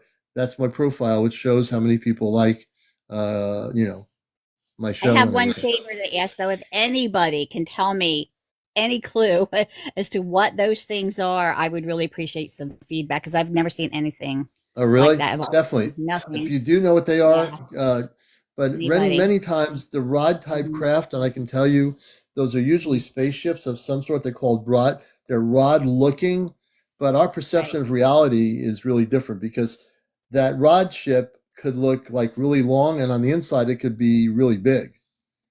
We Okay. just can't. Okay. We don't know what an inside of some of these spaceships look like, but the perception of our reality is a little bit different than the spaceships. They could be really huge on the inside. I've heard people say they go on to what is what they consider a orb ship, and then the ship is 10 times bigger than the orb they went into, that they remember going to. So our perception of reality is that a ship, if it's big, should be big, right? But not necessarily when it Right. comes to spaceships from other planets. The inside of the ship can be 10 times bigger than anything you've ever seen, but then the outside it looks like it's the size of maybe a 18 wheeler, but it's way bigger than that. Wow. Yeah. So whatever they are, they're flooding our skies right now. Oh yeah. Hmm Well, we're getting ready for Yeah. contact. That's why you're seeing all these different ships. hmm They're coming here now. We're at our planet is right now operating at a very high resonance frequency. The Schumann resonance has really been high the last day or two, extremely high. Our planet as Earth, our planet Earth is at a very high frequency. So because of that, we're not going down in frequency. The whole solar system, the whole universe that we live in is all going equally up in a higher vibrational frequency. Therefore, for Earth, we are now going to see more of these rod ships and all these different types of ships coming from all over the place. Interesting time Okay. to be alive, right? Good time to Yes. be. I'm glad you Thank came you. up I here. really appreciate that. Yes, sir. We Thank appreciate you you very much. too, Golden. Thank you so much. I Mhm. appreciate you for alerting me to that. Thank you so much. We're going to bring her You're down welcome. and with her beautiful smile, and let's see what's going on here. Thank you for the gifts. So these are the things, folks. I know a lot about a lot of things when it comes to this. That's why I'm here. I can look at something, and then as I look at it, I get a better aspect of what that is. So understand, there's a lot of spaceship activity coming on now. They're all going to look different. You're not going to see one spaceship from another planet look the same as another one. They're all very different. Some of these ships are huge, and our comprehension of huge is, if I were to tell you that some of these ships that are outside of our atmosphere in our particular solar system are as big as a skyscraper. As big as a skyscraper. Oh, Maine wants to go up. We'll bring Maine up. Just imagine how big these ships are.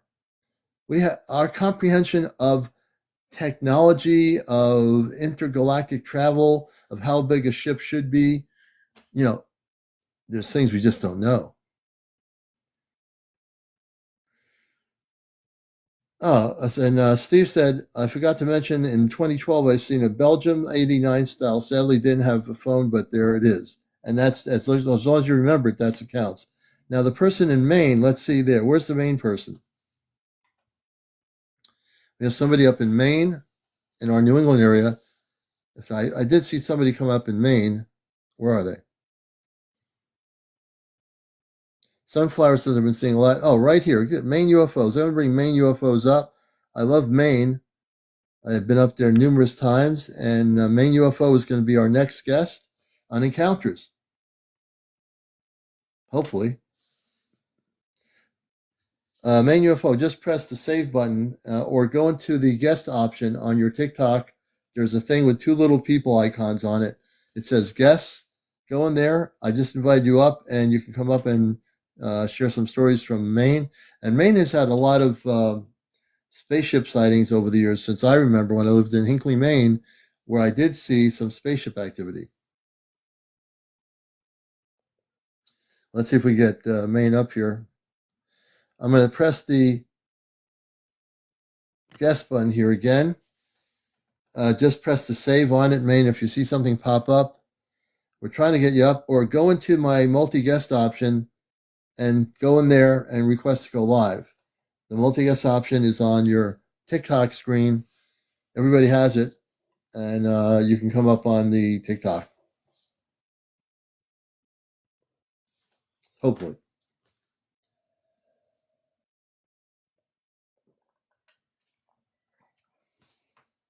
Man, I'm getting bummed out here. I thought we were going to bring up Maine UFOs. Maine UFOs are trying to bring you up. What's going on here?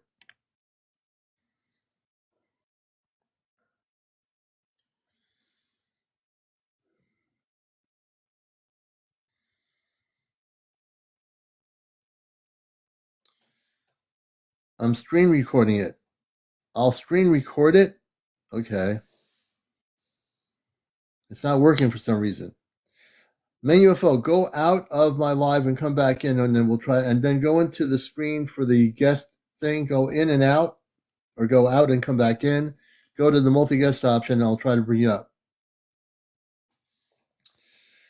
He has enough followers. He has enough followers to go on audio.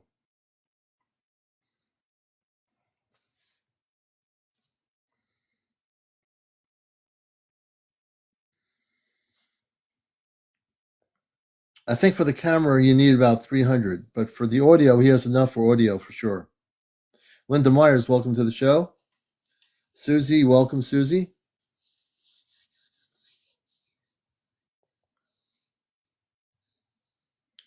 I live in a triangle paranormal hotspot. We get ghosts, UFOs, Bigfoot, and so on.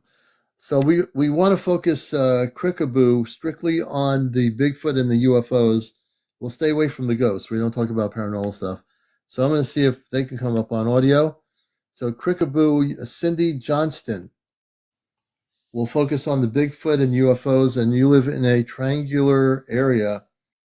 Crickaboo, where is that located? Where's that located? Yeah, Starfire, I'll be on tomorrow night with Ashtar Command Night at 11 o'clock. Starfire, did you want to come on as well? I think we have... oh, good, this is working. And we have, and hopefully in a second... Hey, I think it's Crickaboo, correct? Yes, it's Crickaboo. Nice to meet you. Where are you located? I'm located in Ashfork, Arizona, and the triangle goes from Ashfork, Arizona to Edwards Air Force Base, from Edwards Air Force Base to... Where I'm from. I'm trying to think of the name of it. Skinwalker Ranch and back down. Oh, wow. Okay. Well, you got quite an area there. So tell us, because our focus really here is on the intergalactic, on the space people, on the spaceships that are coming from all over the universe, the inner Earth. Tell us what's happening. Arizona is a hotspot and has been even more so now than ever before. People in many different spots in Arizona I've interviewed are seeing spaceships. They're seeing orbs. People have had contact with physical space people. Tell us what's going on where you are. Well, where I'm at, we do have Bigfoot sightings, because Bigfoot, they walk through our, property and stuff like that. But we've also had UFO sightings here too. Mm-hmm. Mostly like orbs or those long sausage shaped UFOs that we've seen here. What about the Bigfoot? Because you have so many things, so many questions I have for you when I talk to somebody, a couple that has so many things going on. So tell us about Bigfoot. I have people I've interviewed that have a relationship with the Bigfoot, meaning that the Bigfoot can speak many languages. My friend in Vermont, the Bigfoot work with the Ashtar Command. They work with the space people, and they can speak multiple languages. Contrary to all the misinformation on documentaries on the cable channels about Bigfoot, which make them sound like they're screaming and yelling. They're very highly intelligent. And can you tell us, you say you have Bigfoot going through your area. Have you ever communicated with Bigfoot? We'll start on that level first. I never personally communicated with Bigfoot, but my fiance is sitting right beside me. He has witnessed Bigfoot, firsthand. His father was one of the founders of, what is it? I'll tell you what, hold on. California Bigfoot organization, something like that. Here, he'll tell you. Yeah, let him on. Let's talk to him. Good evening. How are you? I did not even know I was going to become part of this. That's okay. You're on the biggest show on internet regarding spiritual UFO areas, and we do talk about Bigfoot too. So I'm really interested. Okay. Tell us about your experiences with Bigfoot. Well, just to start out, both her and I, she's more into paranormal. I'm not. We both believe in Bigfoot, UFOs. I'm into a lot of other things. It's not because I'm crazy, because a lot of things people rely too much on what their eyes see and not what being the universe is. Everything's electricity. When you boil it down to that, you can pretty much say anything's possible. Bigfoot, now I try and stay away from things that are linked, you could say paranormally about Bigfoot, but when you stop and think about it, every animal that does not have speak a vocal language. Right. Everything is an aura, man. Everything of nature is an aura, is an electricity. And Bigfoot, Sasquatch, Yeti, whatever, wherever you're at, the native, whatever the natives would call him, telepathic, they say telepathic, but really it's understanding energy. Bigfoot speak whatever language in the area they're at because they don't necessarily vocalize what you were talking about screams and everything. When they vocalize, yes, in the material world, that's what you hear, screams. When they communicate, it is definitely telepathic. I grew up in Southern California area. I don't know if you're familiar with the Antelope Valley, Pondo, Lancaster, Roseman. She mentioned Edwards Air Force Base. Yeah, I grew up in that area.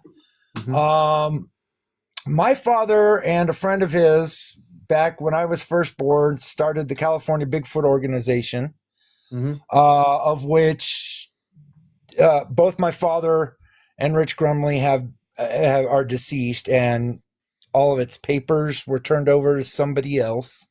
Of which I've got contact with that person and access to all of my father and Rich Grumley's documents and everything. Interesting. So basically, Bigfoot back then in the 70s and early 80s, when that area was not too populated, it was a migration route, depending on what time of year it was, whether they were going north or south. Right. Now I can tell you from experience that they go kind of around that area because there's more population there. Yeah, they still want to stay away from the population. Right. And so in that area, in that era, when I was younger, there were certain Bigfoots that would lead the packs, patrol and make a clear area. This is how they do it when they travel. Wow, interesting. They have a head, one or two heads people that go ahead of everything and clear the area, so to speak, make sure that their tribe, let's face it, that's what it is, right? Yeah, a tribe, yeah. In Native American equivalent, human equivalent, tribe. Yeah. And so specific ones were always around twice a year. Spotted all the time. One of them was my father and Rich Grumley, nicknamed Big Ben.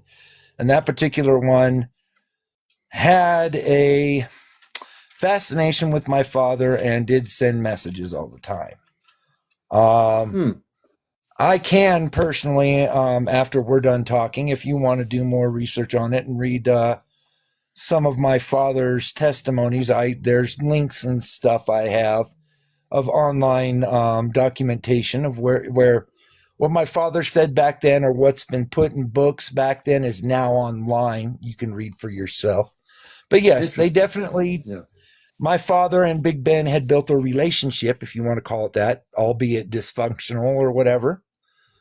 And then there were others that were seen, I'd say 6 or 8 of them that were known to the California Bigfoot organization.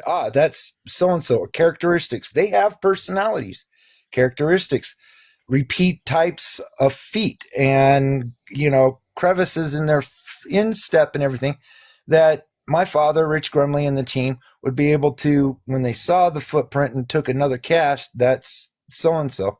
And then, you'd find, children feet print and everything. And you could tell when they were traveling or when there was like a head of the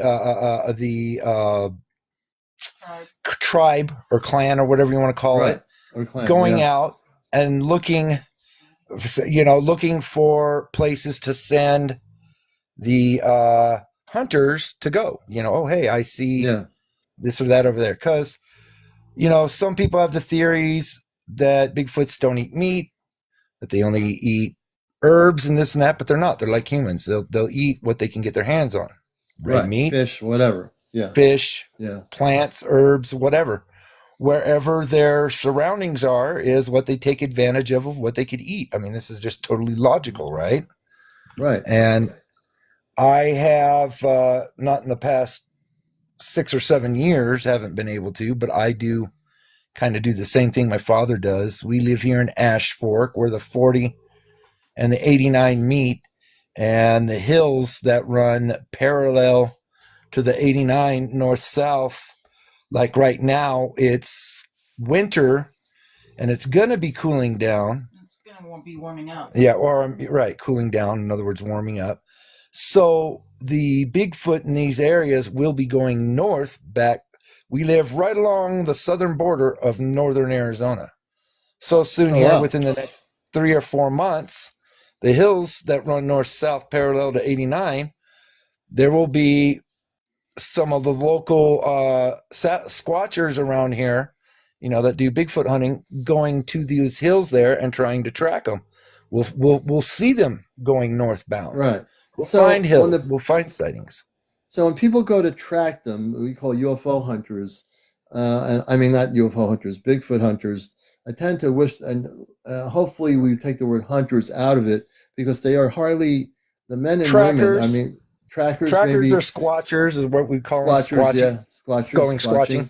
Yeah. Like I said, my friend in April in northern Vermont near the Canadian border, they work with the space people up there. They can speak multiple languages, contrary to what most people think on sensational TV shows on history and so forth. The Sasquatch or the Bigfoot are very highly intelligent, and they can speak multiple languages. People don't know that because they see them as being hairy, looking tall, whatever. They're way more than just being hairy-looking things that are walking around, as you say, clans or groupings. I think your story is fascinating. They have families, of course, and and there's leaders of their groups that protect each other because of the human population. That we know how humans react towards the Sasquatch or the Bigfoot, and we have gotten misinterpretations of them from a lot of these things that have been on like the History Channel or Discover. A lot of misinformation about them, I think. So your main question is languages that they speak.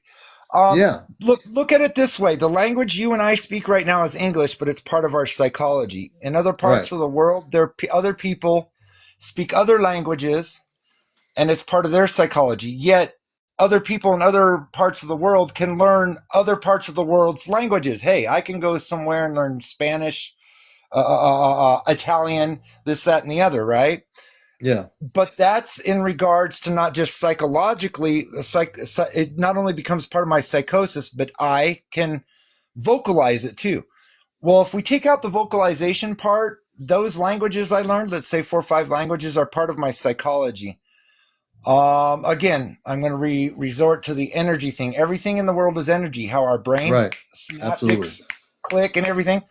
our psychology, auras and everything. Really, if you want to boil it down to, I wouldn't say that Sasquatch can speak many languages. I would say that when they're around someone they're speaking to, their energy can relate to the other person's psychology and is able to speak to them on that level. Interesting. Yeah. Do you see what I'm saying? It makes perfectly good sense. If they were in a French village, they would speak French. Right. If they're let's call it electrically, talking to them, without vocalizing, people call it telepathic. Okay, fine. Let's use that word. It gets bent in wrong ways. I don't like to use it, but electrically are communicating to them without vocalizing. That energy that goes out from the Sasquatch is going to be, let's say, transmitted to be understood by the psychology of the human on the other end in their language. It's totally, it's electrical. Everything's electricity around here, on the earth. You've got dead and living energy, and language is part of a living energy, Yeah. I would say that's true.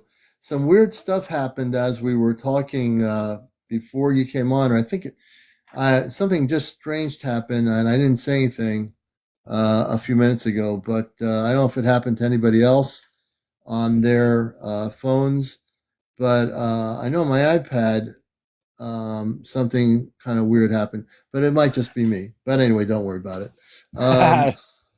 So, and you'll find out on my show for the last 3 years, weird things happen on a cosmic level all the time. It never ceases to amaze me. Now, you also live in a triangular area where you've had what you call UFO sightings.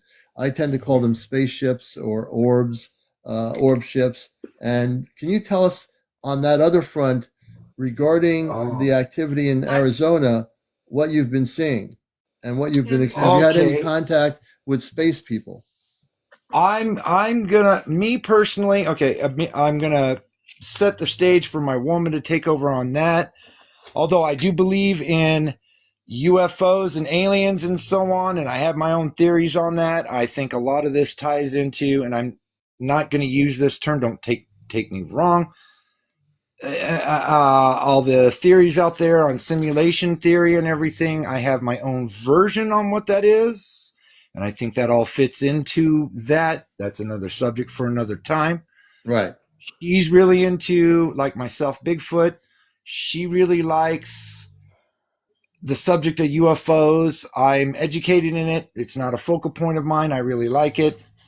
She likes, this discussion of electrical orbs, which to her is part of the paranormal, and you're not too much wanting to discuss that part. Yeah. Right. I personally, until I moved up here, hadn't heard of that triangle thingy from Edwards to blah, blah, blah, blah. But I can tell you, this last thing I'm going to say before I hand it to her. Being I grew up at Edwards Air Force Base, for all your listeners, those of you that do not know, I do not know if you know, Edwards Air Force Base used to be called Muroc Air Force Base. Edwards Air Force Base is where Chuck Yeager broke the sound barrier.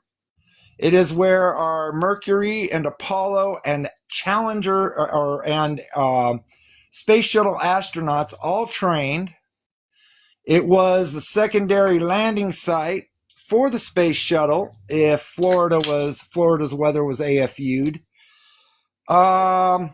All of those things that everybody at Nevada at Area 51 goes, oh, look, a UFO, look at that, isn't that bitchin'? That we now know are things that are sent there to be test piloted. Maybe there is UFOs there. Again, I'm just going to tap dance on that comment. Mm-hmm. I saw that shit on the tarmac. 10, 20 years prior, before it's seen at Area 51, bozos. I woke up, F-117, Desert Wars are going, oh, wow, there's proof, in green lighting. There's the F-117 stealth fighter. Well, I've been seeing it for 15 years right there on the tarmac.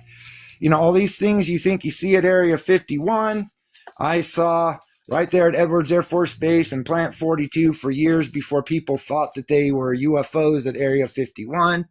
So this is where all of our Edwards Air Force Base is where the black projects were being built. As far as UFOs, to me, I just know they are fact, so I don't have a fascination with discussing or analyzing them, because I grew up in an area where you get used to looking up at the sky and somebody seeing some weird freaking thing flying through the sky, and you go, if that's not aliens, then it's alien technology our government made. So let me give you some stuff here. So the word alien is really a word, and it's just as we're all new friends here. I always tell my new friends, don't worry about the word alien. It doesn't exist. The reason why I say the word, well, it exists as a word, but it's like space people. And when I had my contact experience in the 60s with space people on a flying saucer, they wore light blue outfits. They were tall, men and women. They were telepathically communicating with me in a cul-de-sac. Right. I was in a room coming upstairs from my parents' kitchen when my brother was downstairs. I went upstairs for no reason at all, which is kind of weird. And then went to my brother's room, opened the wooden blinds up, and there was a spaceship with a beautiful radiant light around it, a flying saucer with men and women looking at me. And I was communicating with them telepathically. So I can tell, just for educational purposes, people from other planets want to be called people, a star family, star people. The one thing we've created is words that they aren't, like we are human beings. Saying, you know what I mean? I was using the word in the stereotypical sense that the world uses it. I consider them beings. Yeah. Just like they might be calling us human. I mean, am I going to take offense to that? We are all a cumulative energy into a physical entity. When you think about it, that's no matter which way you look at it. Yeah. I acknowledge and I respect that, and definitely 100% agree with you. They are beings. Yeah, I know. My point is when it comes to UFOs and beings that are not from this earth, let me say it that way. I've just accepted the fact that only an idiot would have to sit there and say there's no such thing as aliens. Okay, we're a pebble of sand on one beach out of millions of beaches in an immeasurable amount of black space. You're ignorant if you think that other beings from other places don't exist. Yeah. Me having accepted this, I'm not as fascinated with the subject as my to-be wife is. So, and growing up, looking up, seeing things in the sky that can't be explained, and my only explanation is somehow it's tied in to the black ops that are being built here for my government. In one way or another, it's technology obtained from quote unquote aliens, or is landing there, or what? Who knows? In one way or another, it's all tied together.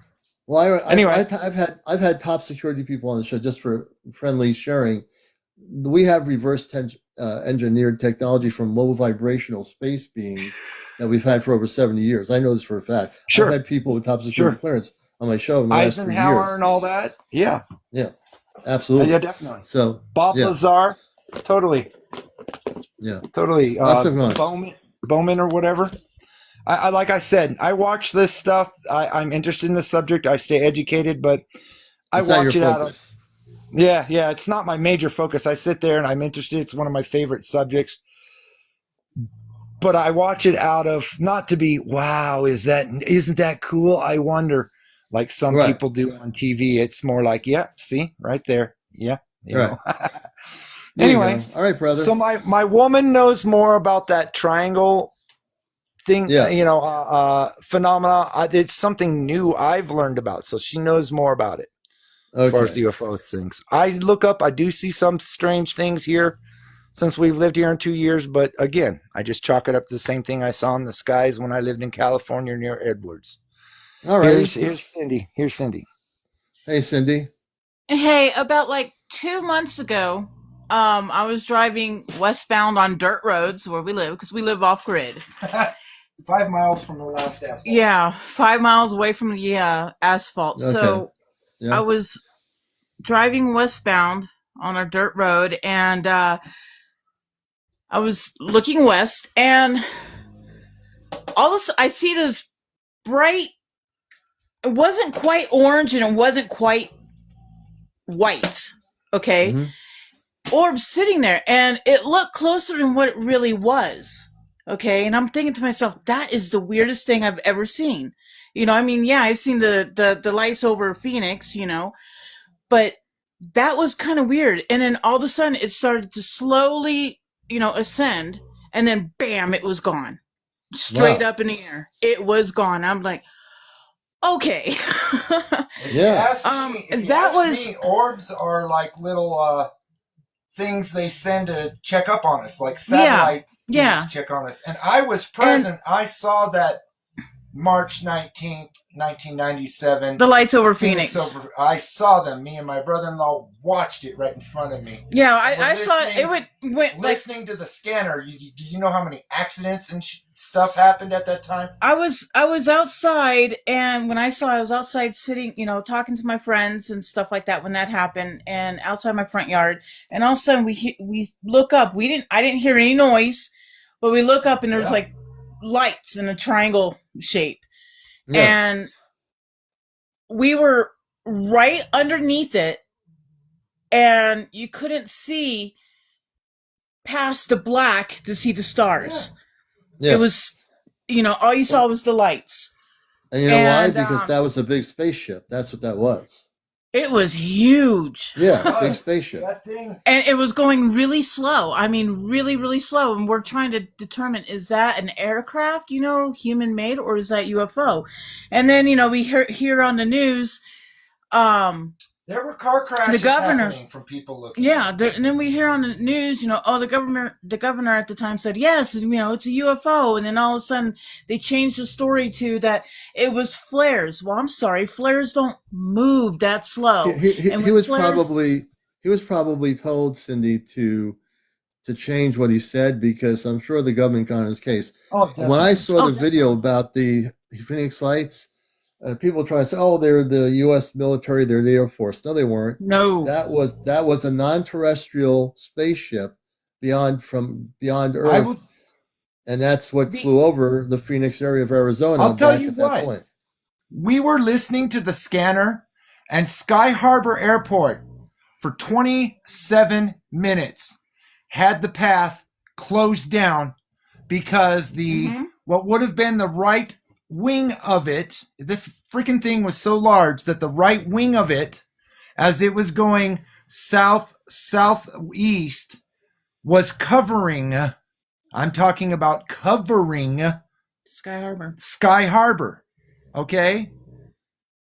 Sky Harbor for about 27 minutes closed down the patterns. There were airplanes being told to go to the west and stay out of its way. They were doing little, you know, circular patterns, but not to be doing it at the, okay, depending on weather, I don't know if you know this, but large airports change which direction planes are coming in and taking off depending on the weather, you know, wind and things. Well, this particular night, they would have been coming in from the east and landing inward west. In other words, they would have been coming in and hitting this object. Yeah. Okay. Where the wing was coming over Sky Harbor. They were being told to hold in a pattern, but not to hold in a pattern at the end. Like usual, when they're told to hold in a pattern, there's like a pattern that they hold and they keep going in circles at the end that they will be coming in at. In other words, in general, keep going in circles on this night. If that wing hadn't been in the way, they would have been being told to stay doing circles until it's their turn to land. Yeah. On this east end of where they would be coming in from the east to the west. They were being told to fly to the west and continue doing circles. Wow. Okay. To get out of the way of the Phoenix lights, because the right wing was going over the east side of Sky Harbor, where planes would be coming in to be landing. And a lot of people don't realize it was huge. It was big, huge, man. Big craft. Oh, definitely. Now I was never under it. I saw it pass. I'm looking to the west, and I'm on the second floor of my apartment, and I see it passing just above what I'll call, for lack of a better term, the skyline of my apartment complex. Okay. And it goes behind a tree that's in between my apartment complex and the street, you know, that tree is there, not the, so it kind of gets a little distorted going behind that. But after that, I kept going and head towards Sky Harbor. And me and my brother-in-law are listening to the scanner, his handheld scanner.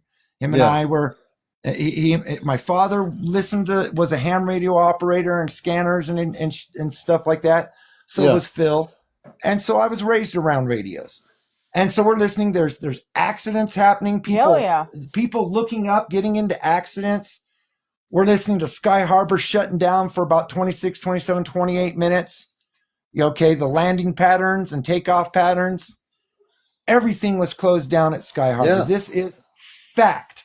And you know, in some of these Phoenix Lights documentaries that they've made, one thing they need to do to make it more, I wouldn't say convincing, that doesn't sound right, but you get where I'm going. In these documentaries, they need to interview people that listen to scanners. They interview police. Okay, fine. Who do you think we're listening to on scanners? But ham radio operators and everything also. That's a huge thing. Yeah, that's a huge thing. People were listening to the radios that night. Mm-hmm. You know, the reason the governor at the time said what he said later on a documentary. He came out publicly on a documentary saying that he saw this thing too, and he knew that it was not a conventional aircraft. But you know, the fact is, if he at the time as being governor had come out there without that other guy wearing an outfit, alien outfit, you know, if he had just come out there and said, folks, this is really happening. They're here. There's a spaceship over Phoenix that's way big, a mothership. If he had been seriously stating that without any goofy stuff, I think the whole world would have been, I think something would have been dramatically changed in our consciousness. I give it 2 hours later, he would have accidentally ended up dead, right? I don't know about that, but I think that it would have been too late for a cover-up if he went publicly on the national news media at the time he was governor. I think that would have changed the perception for a lot of people, because thousands upon thousands of people in Arizona were watching this thing. And I interviewed people that saw this craft not just over Phoenix, but it had traveled in other areas of Arizona, going over areas, blocking out the starlight. And people did see this, and this thing was a spaceship. It was a huge spaceship. And if you can imagine the intelligent people that were inside that spaceship, I would imagine the inside of that craft was even larger physically in terms of how many people that were from another planet inside that spaceship going over Phoenix, Arizona. Definitely. Oh, yeah. I would say there were probably thousands upon thousands of space people on that ship. Either that, or who's to say that the ship itself can't become smaller or even larger than that? I mean, obviously they're trying to make visual presence. Hey, we're here. We're trying to make contact of some sort. Who's to say that object wasn't smaller? And, you know, if they're highly more advanced, they can possibly make their ship larger or smaller. You know, and then there was a person on here just said that there was missing people on ATVs. Those missing people that are on ATVs, they were in the Estrella Mountains, and that ship went over the Estrella Mountains here in Arizona. Wait a minute. So let's slow down a minute. So there were missing people on the Estrella Mountains, and that's in Arizona? Yes. Okay, so the people that were missing, was this object over that area? Yes, at the time. So let's put it. Okay, go ahead. It was over that area. Yeah, so it went from where I lived in northern Phoenix, okay? But I lived in northwest Phoenix, and the object it came over my house, okay? And it was heading southwest kind of. And it went over the Estrella Mountains and stuff like that. But it was so big, you know, I mean, it was a huge craft. Yeah. And it went over the Estrella Mountains. And yes, there was people on ATVs at that time that did come up missing. So let me ask a question, and this again, you're watching Encounters, the #1 spiritual UFO talk show on social media. I'm your host, CmdrAleon. We have Cindy, and what's your better half's name? Brian. Brian and Cindy. Okay. Backwards, so she's my better All right. So yeah, either way. But so what do you think? Now again, we can theorize what happened. So do you think that they were taken onto the spaceship? I think they were. I do because their ATVs were found, but they were never found. They were never found, folks. Get that, huh? Yeah, they were never found. There was no remains, nothing. Mhm. No live people, no dead people that were on those ATV. I mean, nothing was ever found of them. It's kind of like how we have the Superstition Mountains here, not in what is it, Apache Junction. Superstition Mountains are very well known for UFO activities and celestial beings there. I mean, I've heard that there was reptilians, black-eyed children that are there. In the mountains. What? Where are they located? In the mountains in Arizona? Yeah, it's called the Superstition Mountains. Okay, so there's a lot of so all these different things. So on the focus of these people, and Anthony Ross, if you want to come up, I know Anthony, come on up with us for a little bit, man. So they are these people are disappeared. They were taken. Now, if you take a look, it's a different dynamic, but you take a look at Malaysian Flight 370 in Malaysia when that happened over 14 years ago. I know what happened to that flight. Now, I don't know what happened to these people, but I do believe that from you telling the story, they were definitely taken somehow, whether they were beamed up or taken up, they were taken up on that same Phoenix Light spaceship over the mountain area where they disappeared. The Malaysian Flight 370 is a different story. They were taken by space people that are positive, and that whole flight was taken out of this dimension onto a big spaceship that no one ever saw. I mean, the radar tracking, I still have the radar tracking from the track radar over Malaysia, over the ocean, where golden disc-shaped objects looking like jets, like in the icons. If you look at Flight Trader, it shows all these jets that are like golden looking. There were 3 objects that looked like jets, one of which, as this thing, Flight 370, went over the ocean between China and Malaysia, it was over the ocean. Another jet goes faster than any jet in the flight tracking, catches up with Flight 370, and changes its look to a disc-shaped object, golden disc. Then 2 other jets that are commercial airline jets in the Flight Trader catch up with the other object, turn into disc-shaped objects, and in the video footage leaked shows that there was 3 objects circling Malaysian Flight 370, and within minutes it just it disappeared. What do you think happened? I know the story. I know what happened. It was taken into another galactic dimension, or so to speak. All the people on that flight are safe. And what happened here, what you're talking about with the 9 people, I think that's a different scenario. I don't know if they were abducted or what happened, but based on your story, which I never knew about this part of it, 9 people disappeared, correct? Correct. They were all on ATVs, and they just disappeared. Nobody could find them, and they even had search and rescue up there, dogs and nothing. Yeah. Well, the thing is, if we're getting back to the 97 Phoenix lights here, those lights were seen through 3 states heading southbound from Nevada, heading through Arizona and into Texas, through New Mexico and into Texas, right? If I remember right, 4 states pretty much. Mm-hmm. And we may not have lived up here in Ash Fork at the time when it happened, but ironically, it did a straight line straight through Ash Fork, Paulden, and Chino Valley and everything. Prescott. If we had lived here at the time, it would have gone directly over us. So. Right over you. Now get this. Yeah. One of my viewers here, Heartland, says, I know a family in Kenosha, Wisconsin They owned a liquor store whose sister's plane disappeared many years ago. Interesting. Yeah. So it's not Yeah. just one area. I mean, this is a big story here that we're talking about. This is really huge. Yeah. And you're providing new information that I never knew. I knew about the Phoenix Lights. I studied this subject because I'm very much involved in this thing for many years. But I did not know that 9 people were missing and disappeared when the ship went over that area. They were gone, and they're not. Well, see, no here's one the knows thing. where they are. People were like, well, they could have been eaten by bears and this and that other crap. Yeah, I doubt that. Exactly. I was just going to say that. There's no violent hunting animals in that area. Yeah. And and let's just say that there were. Well, you would have found their vehicles not in neutral with the parking brake on and stuff like that, right? I mean, yeah.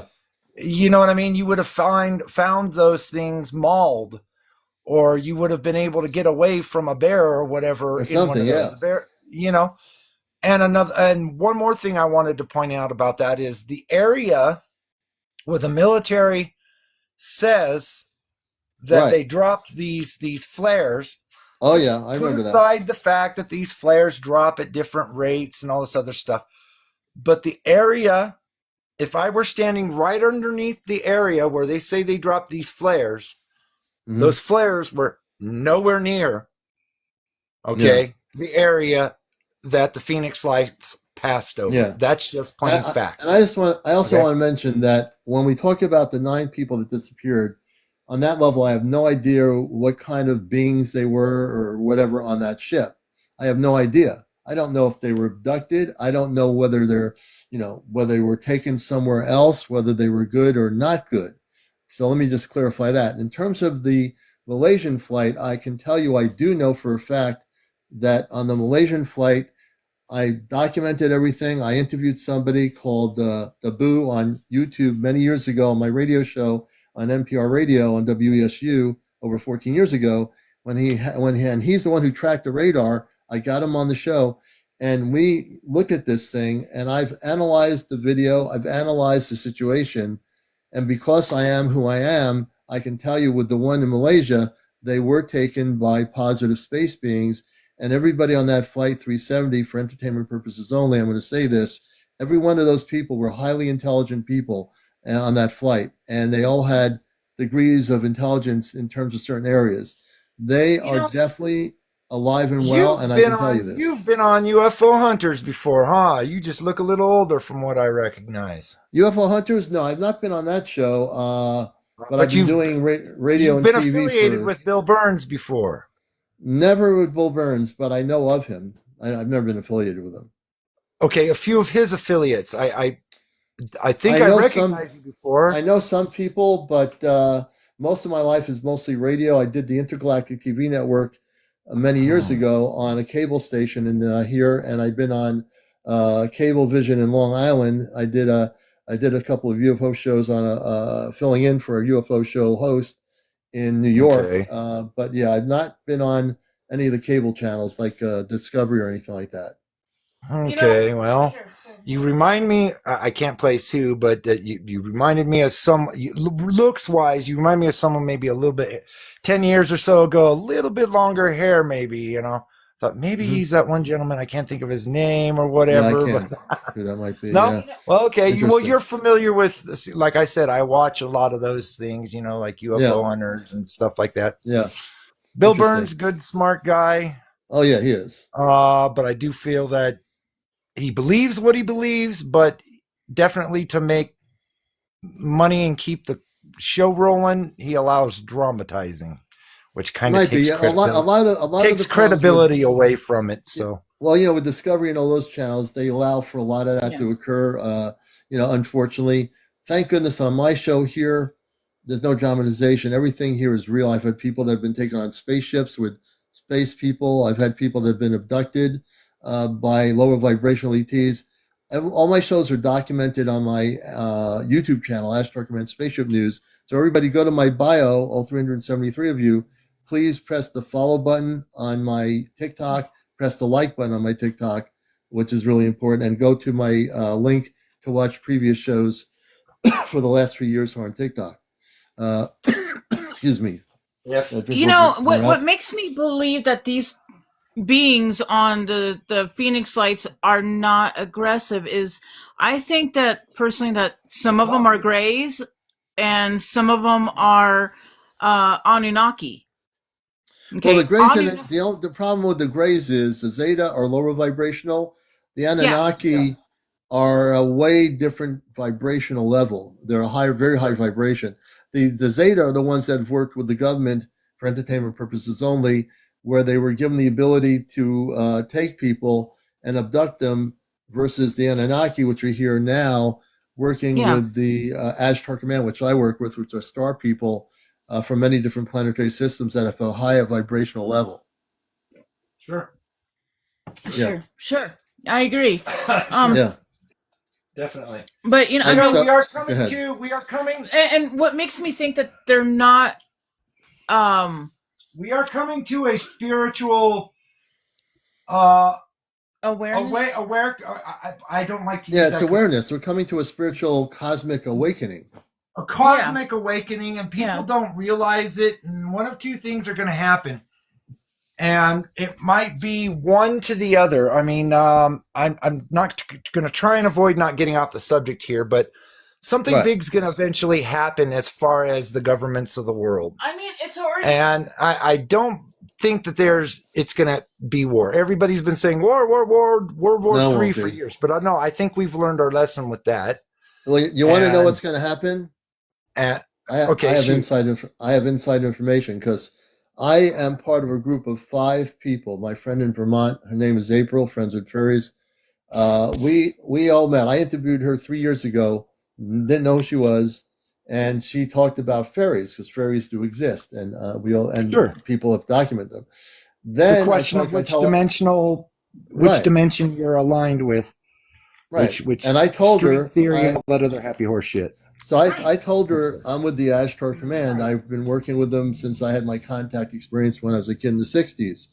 And I didn't know it was Ashtar Command until I got older and educated enough to be awakened in that level. But I've seen many ships. And anyway, long story short, we find out we're part of a group of 5.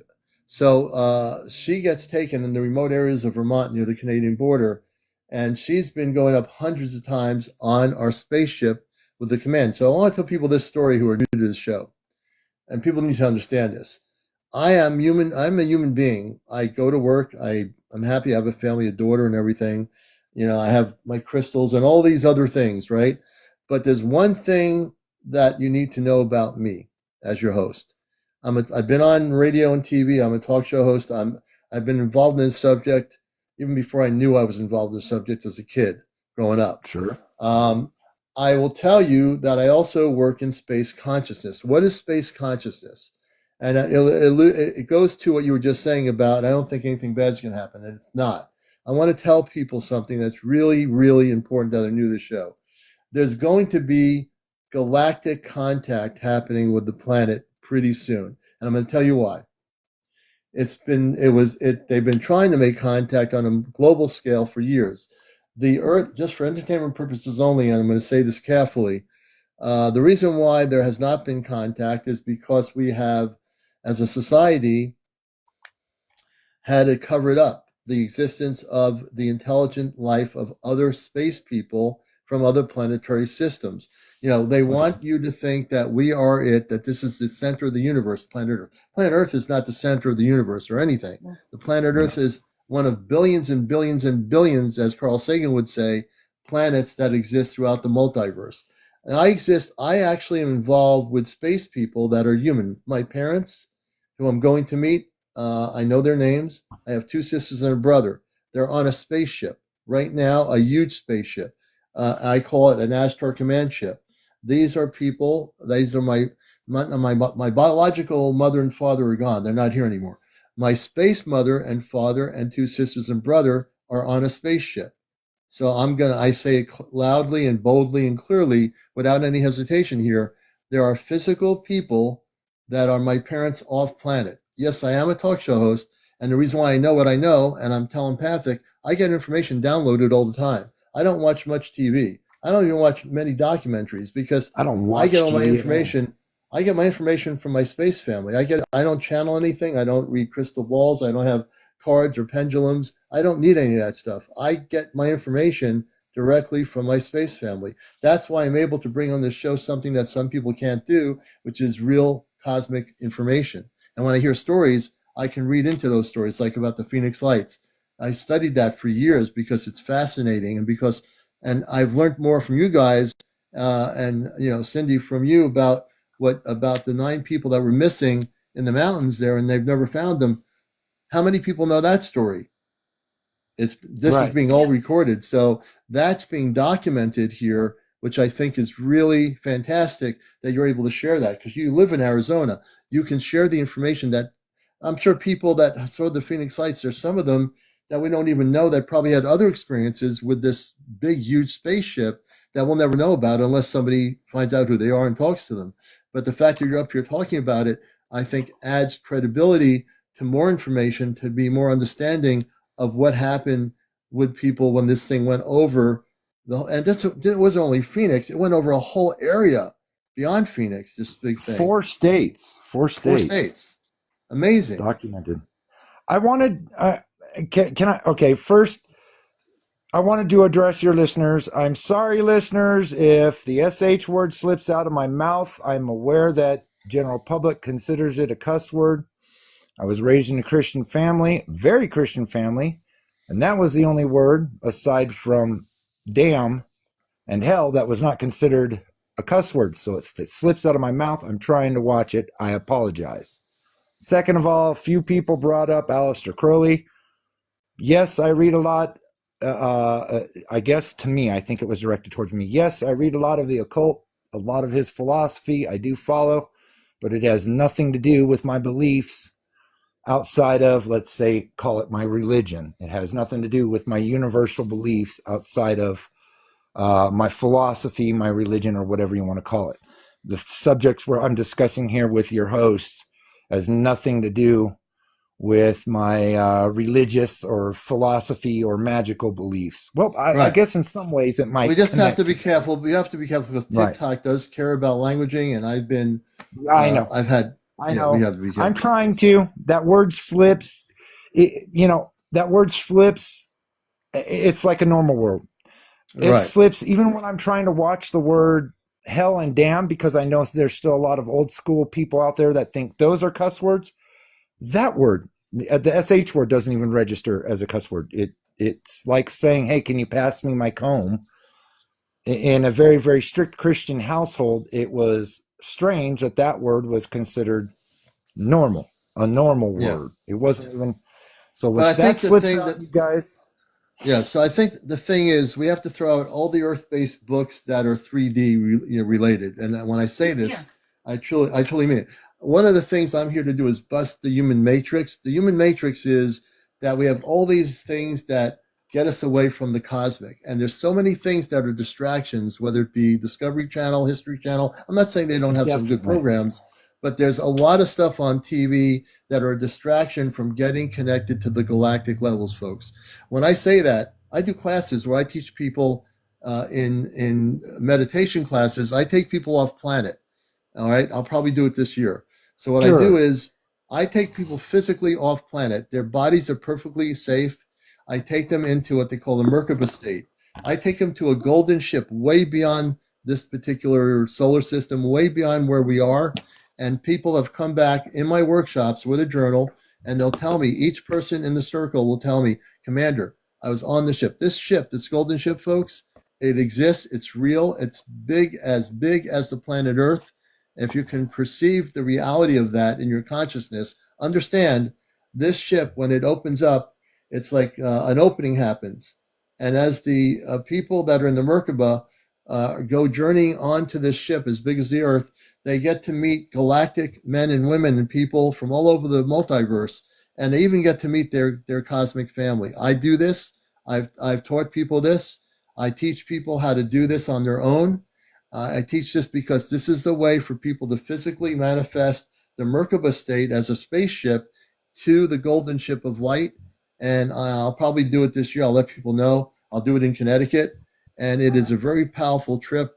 It's very real, and I'm able to do it because I am also in space consciousness.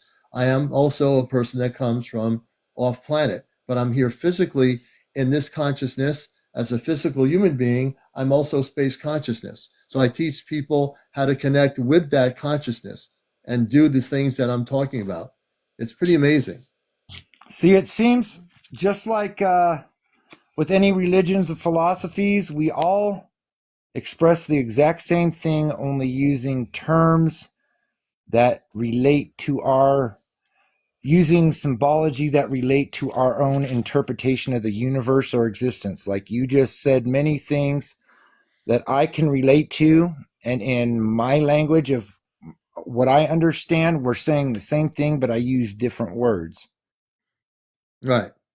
But when you You know get what to I'm the saying? real core of the words, and you realize that when I talk about, for example, like the Native American culture, the indigenous tribes, I've studied, I understand the Hopi, the Navajo, and the spiritual elders who, and I've seen documentaries, good ones, where the spiritual elders have had contact with what they call the Star Nation.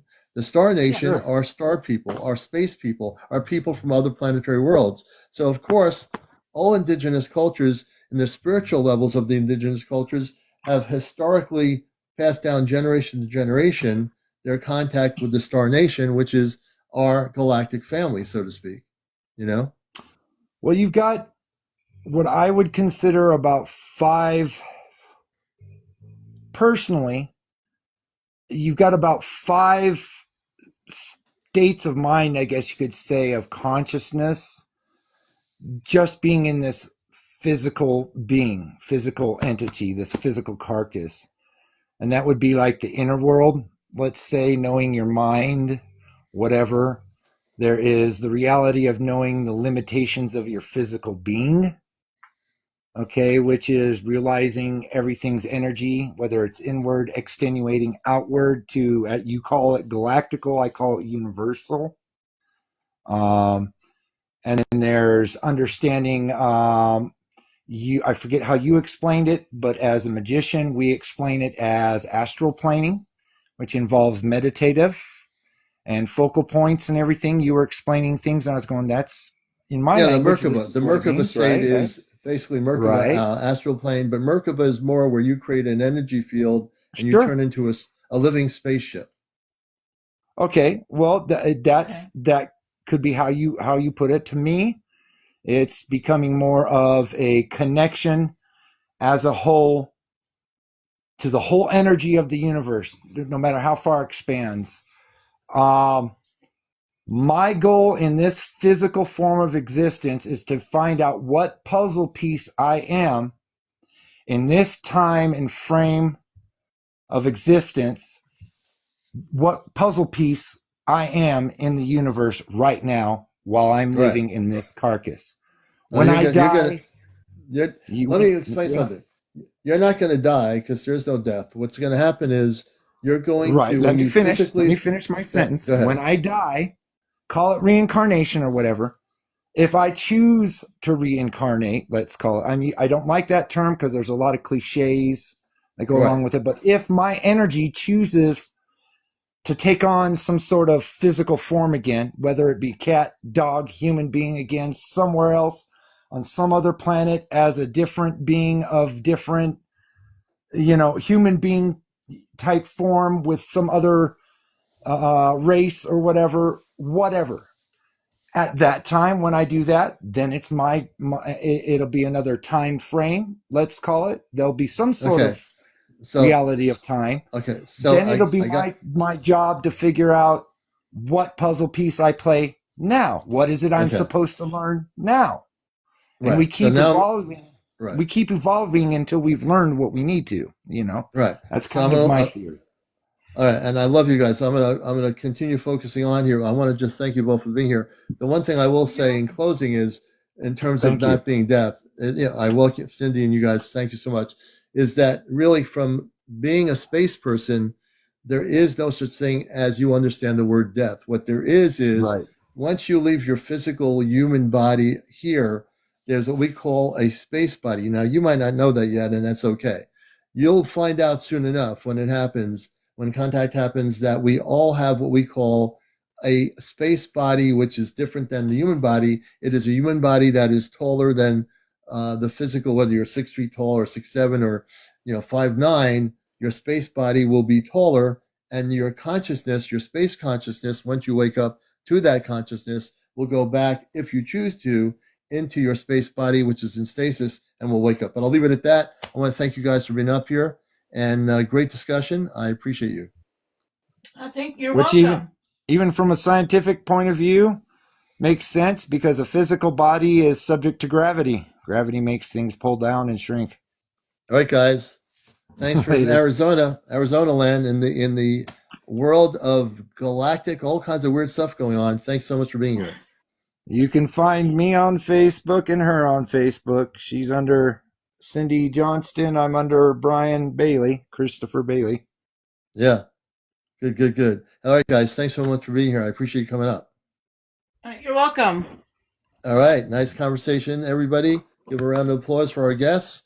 And again, you're watching. I can't believe it's almost 2 a.m. This is crazy. It is getting late, folks. I need to get some rest here. I'll take up maybe one more person. If anybody wants to join me here. This is Encounters. This is the Spiritual UFO Talk Show. Please go into my bio. If you're not following me, please press the red button where it says follow, and also press my like button, and also my the red button. Yeah, I mean, I should be tired by now, but I'm so awake.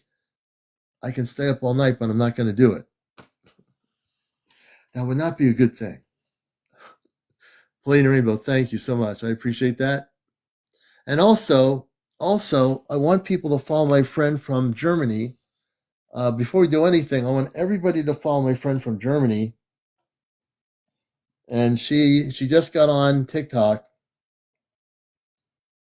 and she is working with my friend Omnionic from Venus. Omnionic, if you read her books, From Venus I Came, is a good book. Look it up on the internet. From Venus I Came, Omnionic. She is a beautiful being of light. She's originally from off planet. She's from Venus, and she's really cool. I wanted to show you a video here that I don't know if I still have it here. Let me see. I wanted to get your input on a video here that I'm going to show in a minute, but I need you to take a look at this. We'll show you the video. Let me show you the video, man. I'm so amped up here. I got to show you this video. Let's see here. Let me go to, I want to see what you think about this. This is a video people have been talking about. This is over Miami, and I don't know what the date was. Over the last few days, I think this is a rocket. Let me see here. I think this is a rocket. Let's see here. You tell me. Let's play this video here. And this is the one people were talking about earlier. I don't know. I mean, I think it's a rocket that was sent up. Daytime sighting. This person videotaped it. So what do you think? And then there's a light above it. Let's see if they go back to the video. Right there. What do you think that is? I think it's a rocket. Yeah, it's a rocket. I think people are mistaking it for a UFO, a spaceship or something. I think that's a rocket. And I could be wrong. It's a rocket. I think it is too. Yeah, SpaceX.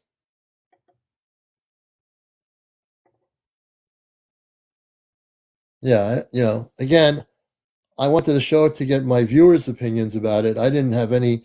I think it's a rocket. That's my opinion. SpaceX, yeah. I've seen those SpaceX videos before. It looks very, very much like that.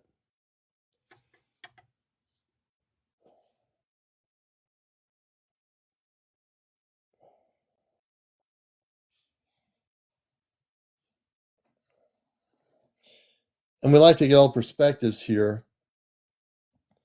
Twiggy Baggins, I don't know. Let me bring you up here. You were muted. You're not muted on my end here, Twiggy. You're doing good.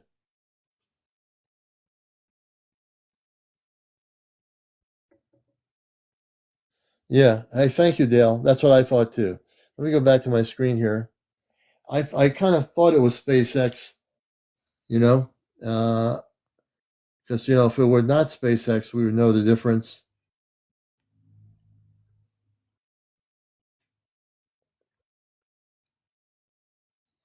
Yeah. So we, got a perspective. Even when I, viewed the video, watched it, I said that's SpaceX, and it's very easy to tell a SpaceX launch, whether it's California, wherever they have that similar energy of light around it. You can usually tell it's a rocket, but that's good. So we're able to have a discussion about it. I already kind of felt it was the SpaceX rocket or whatever. Very good. Well, we're coming up to almost 2 in the morning. I'm just like, again, I thank everybody for being here. You're a great audience all over the world. We appreciate all of you, all the new people.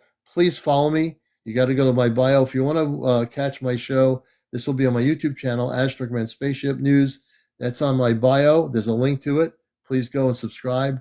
Also, follow me and like me on my bio. 357 of you. If you're not doing that yet, please do that. It's really important for me. We'll be back tomorrow night, Twiggy. Yeah, absolutely.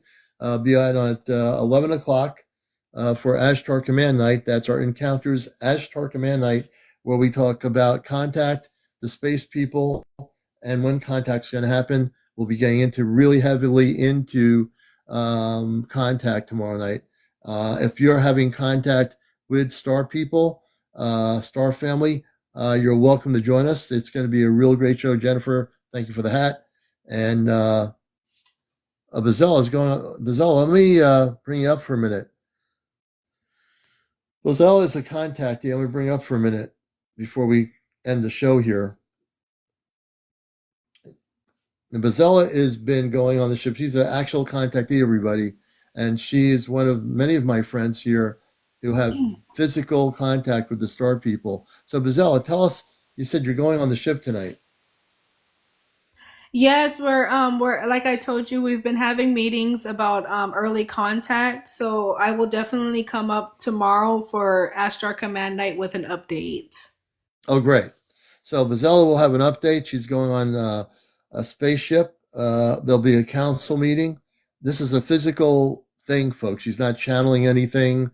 She's physically going to be taken on a spaceship, and she'll be on our show tomorrow night to give an update on contact, which they're talking about. They're discussing heavily now. We talked about it with Bazella last night, that the councils on the ship are discussing very deeply making contact earlier than later in this year. And we're going to find out what that result is of that. So we'll have that for you tomorrow night on Ashtar Command Night.